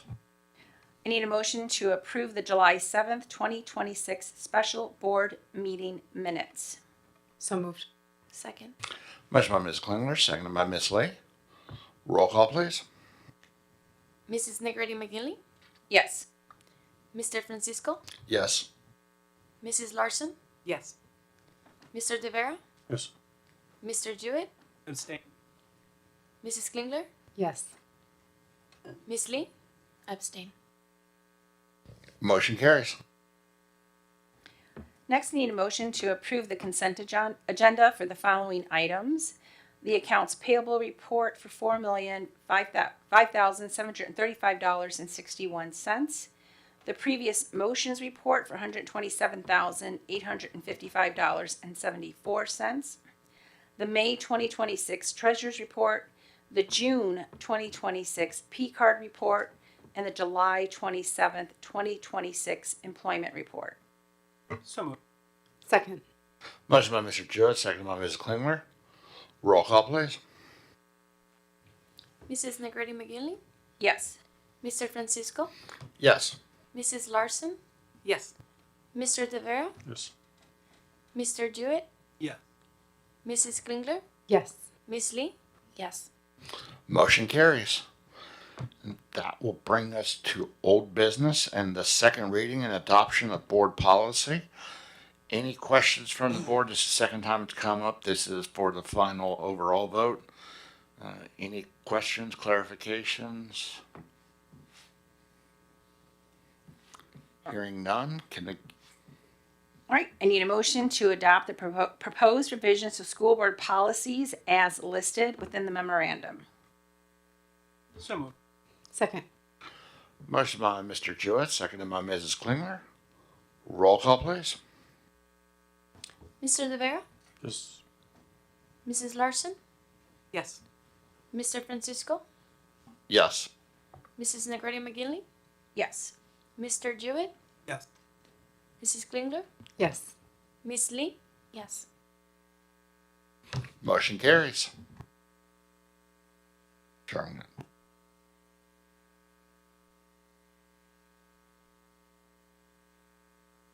Sorry, I jumped around on me. All right, well, and that will take us to new business now. And the first up on that is the pre-approval of expenses related to Board of Education travel, meals, and lodging for the 26th Joint Annual Conference. Just a couple reminders as we get into this. As it's listed right now, the only pre-approval on there is the hotel and the, give me one second, hotel and registration. Thank you. Brain dead there. Keep in mind, for us, we are not required in any way, shape, or form technically by law to go to Triple I, but it is the only continuing ed opportunity we have as a board. In addition to that as well, that 30 points that's earned by attending is the primary way that you maintain your master board certification with IASB. If you don't go to Triple I and go to that conference, maintaining that and getting your 40 points every year is next to impossible. I know we've had some conversation kind of in the background in regards to more coverage when it comes to putting it onto the district for the costs, and we can absolutely have that conversation now. But what is on there right now is just the pre-approval for the registration and for the hotel. And I know some transportation conversation has come up, so love to hear from the board at this point. Hi.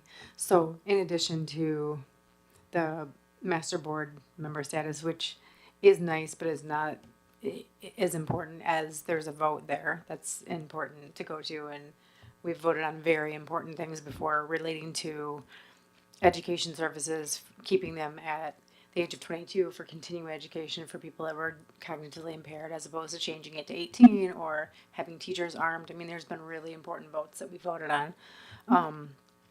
We did talk about including the transportation costs, only because when we park, it's expensive in Chicago.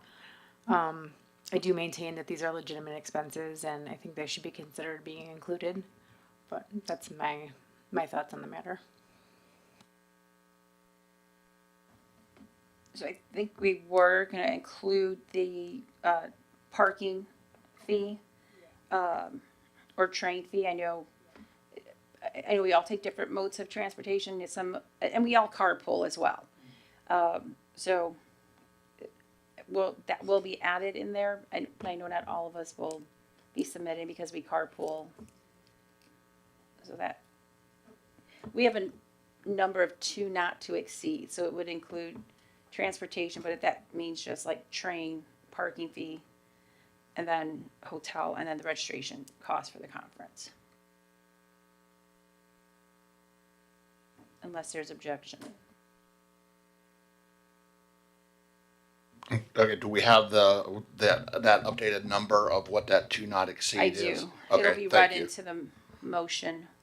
Perfect, thank you. Then at this point, you can assume, unless we have any additional conversation, let's hear the motion. I need a motion to approve the expenses related to the Board of Education travel, meals, and lodging for the joint annual conference not to exceed $12,995.36. So moved. Motion by Ms. Klingler, seconded by Mr. Jewett. Hearing no additional conversation, roll call please. Mrs. Negretti McGinley, Yes. Mr. Francisco, No. Mrs. Larson, Yes. Mr. De Vera, Yes. Mr. Jewett. Yeah. Mr. Jewett, Yeah. Mrs. Klingler, Yes. Ms. Lee. Yes. Motion carries.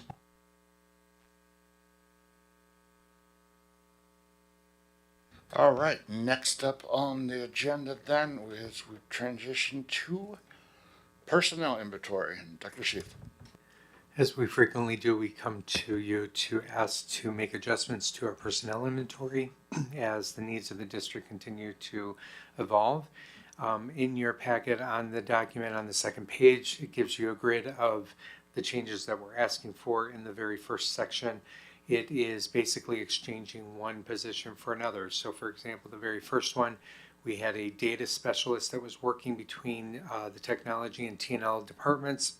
We are asking to eliminate that and move it over to just the technology and innovation department that currently exists as the tech solution specialist. And all of those 4 are exchanges. One, we're asking to eliminate one and to add another. So it is a net 0 FTE request. The next box down from that has 2 adds and 1 elimination. We're asking to add the 2 TAs for our special education classrooms that were added to this year's roster in exchange for our math CNI specialist, our second one who left. If you might remember, we had one a couple of meetings ago. We had 2 total math specialists. This is the second one. The position numbers are different, and that's how you can denote that. And from that, breaking down when we ask for an add or an elimination, we provide a cost analysis on that.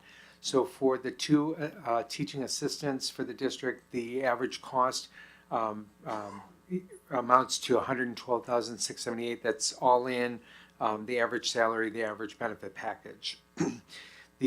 I'm sorry, I missed one on the original list of eliminations. There's also a social studies one that had just come up. We moved that person to an assistant principal position, so I will have to update this memo to reflect the second position, but the cost structure is there for both. Both the math and the social studies specialist would amount to a negative of $162,634. So total out the door, we would be saving the $49,000 that's in the red. So we'll update that memo to add that additional staff member to the increase-decrease list, but it's reflected there in the cost structures. That was a recent change, the one that you're talking about, to have the memo reflect, right? Just wanted to confirm. Any additional questions from the board? All right, I need a motion to approve the personal inventory as listed. Second. Motion by Mr. Jewett, second by Mrs. Klingler. Roll call, please. Ms. Lee, Yes. Mr. Tavera, Yes. Mrs. Negretti McGinley, Yes. Mr. Jewett, Yes. Mrs. Larson, Yes. Mr. Francisco, Yes. Mrs. Klingler, Yes. Motion carries. And next up, Mr. Garcia, and we got purchase of transportation vehicles. Good evening. I'm here for the support and approval for the purchase of a 2026 certified Honda Odyssey minivan as we continue to look for opportunities to support our special needs students and parents. We have the opportunity to purchase another van on top of the two that we purchased last year. We have the opportunity to bring back at least one more sped route for the upcoming school year after putting some of the routes together. And we don't know if we could add some additional routes to this at this point. We're still in the early routing process for the students that we currently have, but we certainly will continue to audit the special needs students and the schools and bell schedules that they run with to continue to bring back some of the outsourced routes that we currently have with one of our vendor. And that's $48,000 per route we bring back, correct? That is correct. It's $48,000 per route that we bring back. Did I misunderstand that this was in anticipation of being able to bring somebody back, or you actually know? Because I heard you say that we've looked at the routes and don't, I understood, don't quite know how it's going to lay out, but we're anticipating that we should be able to. No, we're anticipating at least one route for this minivan purchase. So we know that we have the driver available for it and not adding any additional staff, like another driver to our current roster.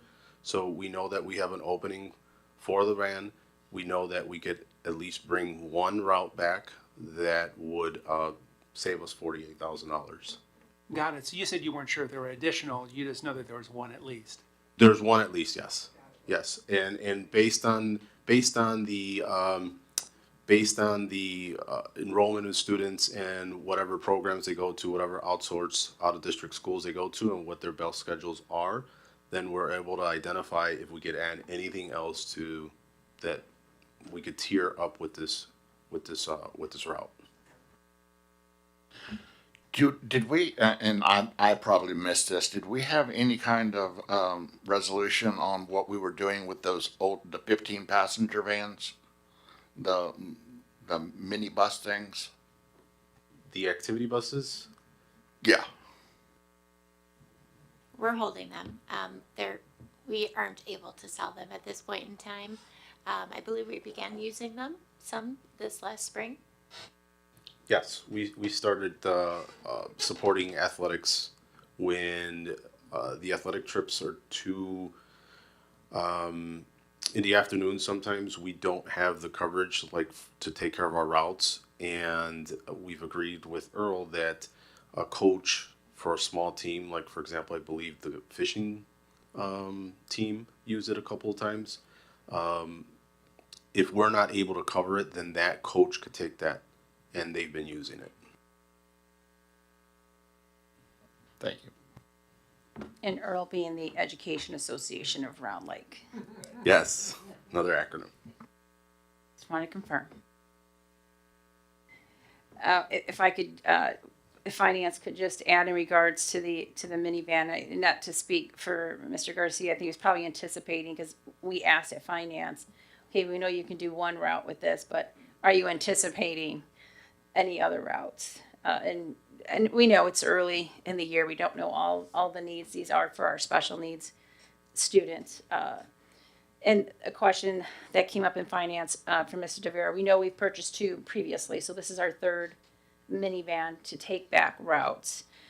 So wanting to know really what those cost savings are. You heard that it's 48,000, the van's 41, it's a net savings of 7, but what are we looking at as the years come, now that we've purchased these vans and taking these routes back, and they are going to get those costs to us, so we have that.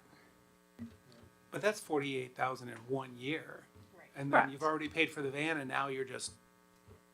That is correct, and it's Oh, absolutely, but just letting you know, we're still looking at what those savings are to the district. definitely, and it's the same make and model of the vans that we currently have. We don't anticipate to change that. We got a pretty good deal on this one. And again, that was another thing, finance asked a lot of questions in regards to this and the next item. We don't want to have like a Honda, Toyota, Chevy. We want to make sure that we keep our fleet consistent for the service. So, again, our mechanics are, as we all know, we all have different makes and models of cars. It's not always easy to get parts for depending on what they are.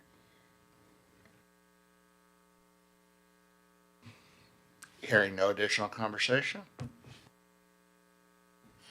right. I need a motion to approve the purchase of the Honda Certified Used 2026 Honda Odyssey EXL passenger minivan from Mueller Honda of Gurnee in the amount of $41,500, and to authorize Mrs. Heather Bennett, Deputy Superintendent, to execute all purchase documents and related paperwork necessary to complete the acquisition of the vehicle on behalf of the district. So moved. Second.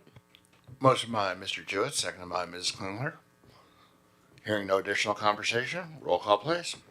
Mrs. Negretti McGinley, Yes. Mr. Francisco, Yes. Mrs. Larson, Yes. Mr. De Vera, Yes. Mr. Jewett, Yes. Mrs. Klingler, Yes. Ms. Lee. Yes. Motion carries. That will bring us to the next one, which is the lease agreement, Midwest Transit. Thank you.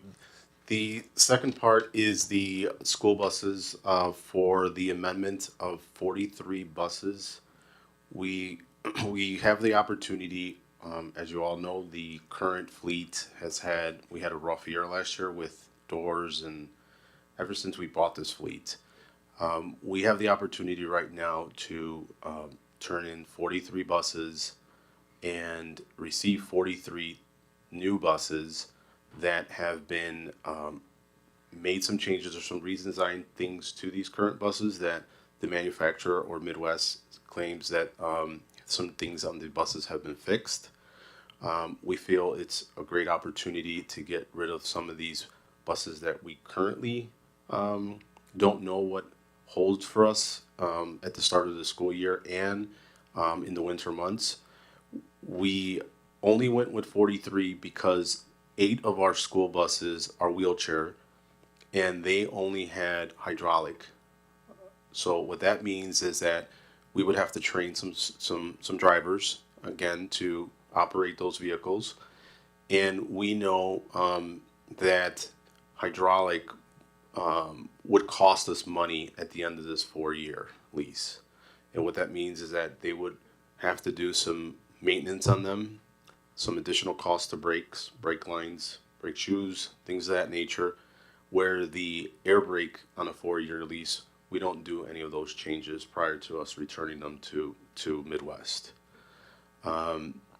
We went based on, we had a conversation, or I had the conversation with the mechanics. They agreed that the 8 wheelchair buses that we currently have are okay to stay. We also had an issue with the storage compartment buses they only had one bus that we could, that we would be able to get in this swap. Well, we know that we can't use one only because we have plenty of activities that require those storage compartment buses. So we currently have 4 of those. Out of those 4, the mechanics picked 2 of those 4 that are low on miles and did not act up during the winter months. So we're keeping those for a total of 10 buses that we'll retain for this school year on the old lease. This gives us some flexibility going into next year. If we continue to assess special need, the Midwest has told us that we could go ahead and switch these buses after 1 year to equipment that we could potentially use to transport different students, different size wheelchair buses. So we have that flexibility going into next year if needed. So this is their response to the product that they keep. I'm trying to say this. Yes. I know okay. exactly what you're saying. Yes. They're trying to hold on to their. Yeah. Lewis had a suggestion on where they could place them.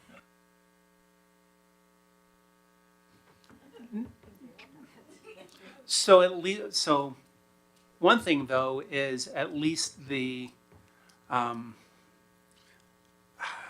devil we know, we don't know. We're getting a new one, right? And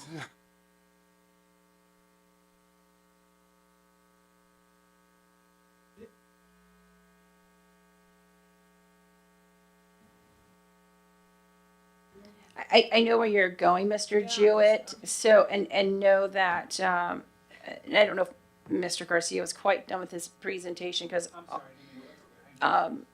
those same concerns came out of finance. As you know, the devil you know is better than the devil you don't. I think that maybe was where you were going. So on top of, on top of the questions, because I said the same thing. Why would I want to trade in? What have you guys done differently that I could, it's great that we could save money because that's what's happening as well. But are we going to continue having these problems? So they've done changes to these buses that came, primarily with the doors, because we had plenty of door issues. We had plenty of fuel issues. Those fuel issues were resolved prior to this summer, but the door issues were continuing, and they seem to think that those are done. We've also, our mechanics reached out to another district where they are every year changing out. They're flipping their buses, about 10% of their fleet. So they had some of the ones that we have, and then last year they got another batch of these buses, and this year they have more buses. They're adding 10 more of these buses to their fleet. And our mechanics went ahead and spoke to them, and they've actually gone back and forth throughout the year. Have you seen this? Have you guys seen this? And they're kind of networking, and we have a really good relationship with them as far as they're very close by, and their mechanics are they don't use Midwest as a support vendor. They do everything in house, so they're not seeing these mistakes or these problems reoccurring. We'll continue to have the support from Midwest. They've notified us that if there's any issues with the fleet, they will continue to provide loaners if we need them.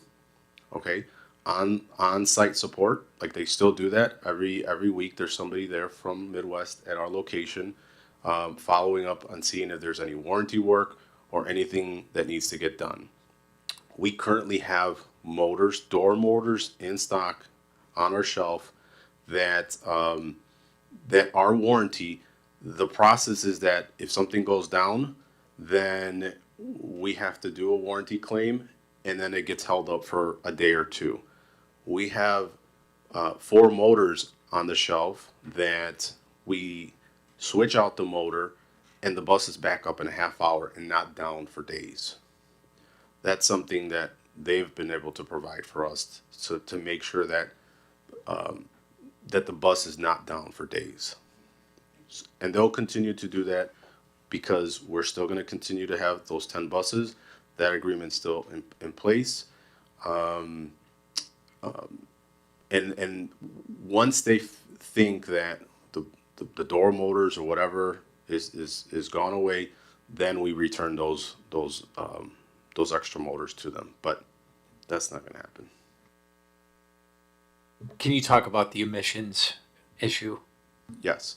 So the other component to this is in the 2027, the APA is going to require a change to the new big diesel engine and emissions reductions. They're looking for a reduction of 82.5% in this new engine, which is going to rise the cost of a school bus anywhere from $8,000 to $25,000 going forward. That's not going away. It starts next year. This new amendment will allow us to bypass that for the next 4 years for 43 buses.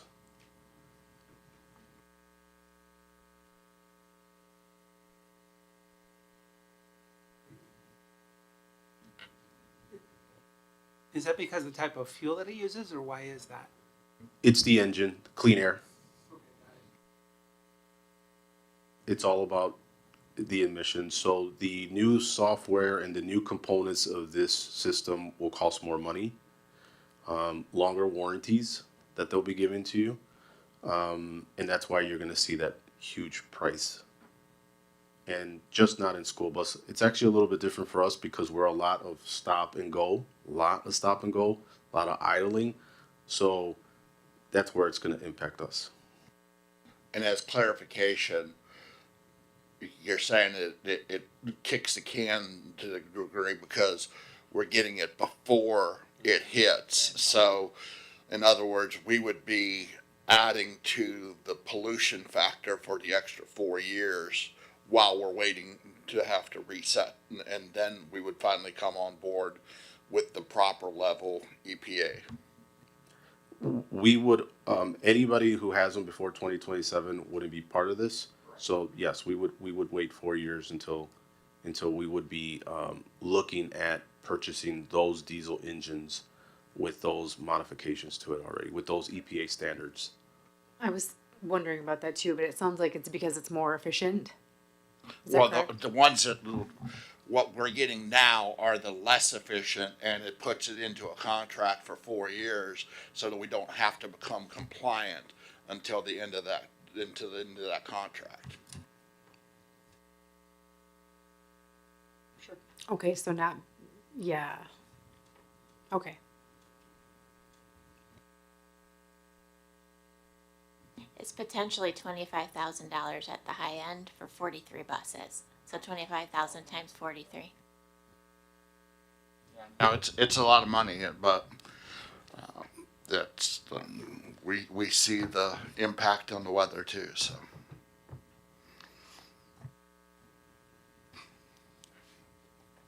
Any additional conversation? Just to go back to this, there's multi-factors in going into this early new lease agreement for the buses for Midwest. But I just wanted to make sure, because Mr. Garcia did a good job in delineating everything that's affecting this new lease. I just wanted to make sure he called out also, again, it negotiated that second stop, because the new buses they wanted, the new fleet they wanted to give us doesn't have that second stop arm. And we feel it's important when you think of our buses stop on Fairfield and other high traffic 4-lane roads to not have that back stop arm. But, we're not doing our due diligence. So again, Mr. Garcia made sure that we have that second stop arm. Because we think it's, sorry, there's a fly or something. That's important. Again, think of those stops that are on Fairfield. So again, there's a lot of changes in here. It's a cost saving. It's getting a better bus. I'm sorry, it's like flies in my face. So there's a lot to this. I know that the EPA and the emissions, that is part of it. But we are going to have to really look at our finances to afford another 25,000, if that's what it is. We know it's up to. Per Do you know vehicle? that exact number? Because that's what it looks like is per vehicle. And Yeah, that's, it's per vehicle. We're gonna have to look at how we can do that going forward. Quick math, that's just over $1 million extra. Want to say that large number, but yes, that's exactly what it is. So Mr. Garcia getting ahead of this to again bring in a better vehicle or bus. It's not a vehicle; it is a vehicle, but bring a better bus into the district. Getting in front of some of these issues again, addressing. We know this fleet we have has been challenging to our families and to our students. There is that. Yes, the EPA is important. That is. We're just trying to pick the best of both worlds here. So again, thank you for bringing this forward. this was good. Thank you. Thank you.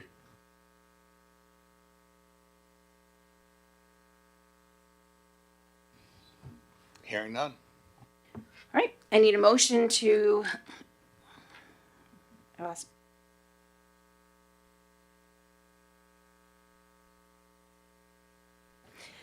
I need a motion to approve the amendment to the district's lease agreement with Midwest Transit Equipment to replace 43 buses within the district's fleet at an annual lease amount of $1,149. 1 million. Can we get the 1,000? Sorry. Yeah, I would too. I was like, wait a minute, that was wrong. $1,149. 400. I'll get this right. I'm so sorry. $1,149,394 while retaining 10 existing 2024 specialized buses under the current lease agreement. So Second. Motion by Mr. Jewett, seconded by Mrs. Klingler. Hearing no additional conversation, roll call please. Miss Lee, Yes. Mr. Tavera, Yes. Mrs. Negretti McGinley, Yes. Mr. Jewett, Yeah. Mrs. Larson, Yes. Mr. Francisco, No. Mrs. Klingler, Yes. Motion carries. And that will bring us to the annual review of the Board Superintendent Communications Expectations Mutual. Guys, nothing has changed. This is the same one that we approve every year in July. Any conversation covers the social media contracts, the Board Superintendent Communication Expectations, no surprises, the whole 9 yards. All right, hearing no additional conversation on that. That'll be At for, next meeting? yeah, old business. Perfect. Yep. Thank you. Then that will roll us to positive occurrences. I will open positive occurrences. We already got it. Mr. Capaldo kind of hit it, but it was amazing seeing the 5 Eagle Scout candidates take and be awarded their Eagle Scout awards. The amount of work they did, and their dedication to their community, to their families, is just it's astounding, and it's a great event.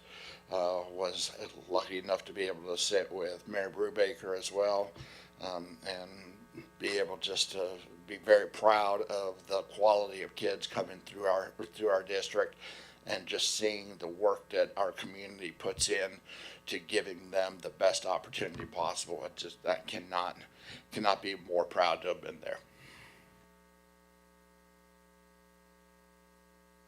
So this past Saturday, the kids from the band got to go to DCI, which I had to look up. It's the Drum Corps International. How's that for acronyms, you guys? And it's just an opportunity for them to see some of the more high-leveling musicians, and it was just, I love it. It was such a positive experience. The teachers got excited, the kids get excited. It's just a really positive experience. It's not super expensive. They transport the kids. Overall, just a great kind of representation for the students and staff again. And I love when that happens because people always comment on how well our kids are behaved and how kind they are. And I just wanted to highlight that I appreciate that we do things like that. Did they participate DCI? They just went to watch. They just went to watch, Okay, yeah, which I like think DCI is. No, yeah. Okay. No, that would be remarkable.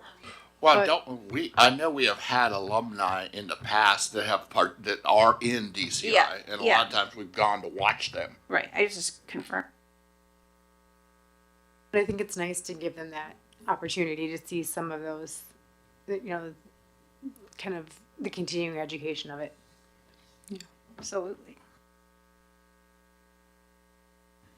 Additional positive occurrences. School starts soon. Class of 26 yearbooks are in. Anyone who ordered class of 26 yearbooks, they're in the office. All right, hearing nothing else on positive occurrences, we'll move to future agenda items. Going once, going twice. Hearing nothing there, then I will ask for a motion to convene in closed session as permitted by statute 5 ILCS 120/2 for the purpose of discussing the following: employment matters 5 ILCS 120/2C1, closed meeting minutes 5 ILCS 120/2C21, litigation 5 ILCS 120/2C11, and real estate matters 5 ILCS 120/2C5. So moved. Motion by Mr. Jewett, seconded by Ms. Lee. Roll call, please. Mrs. Negretti McGinley, Yes. Mr. Francisco, Yes. Mrs. Larson, Yes. Mr. De Vera, Yes. Mr. Jewett, Yes. Mrs. Klingler, Yes. Miss Lee. Yes. Motion carries. That will take us to closed session. We do not have any open afterwards, so everyone online, thank you very much. Our next meeting is next week on Monday, the 3rd.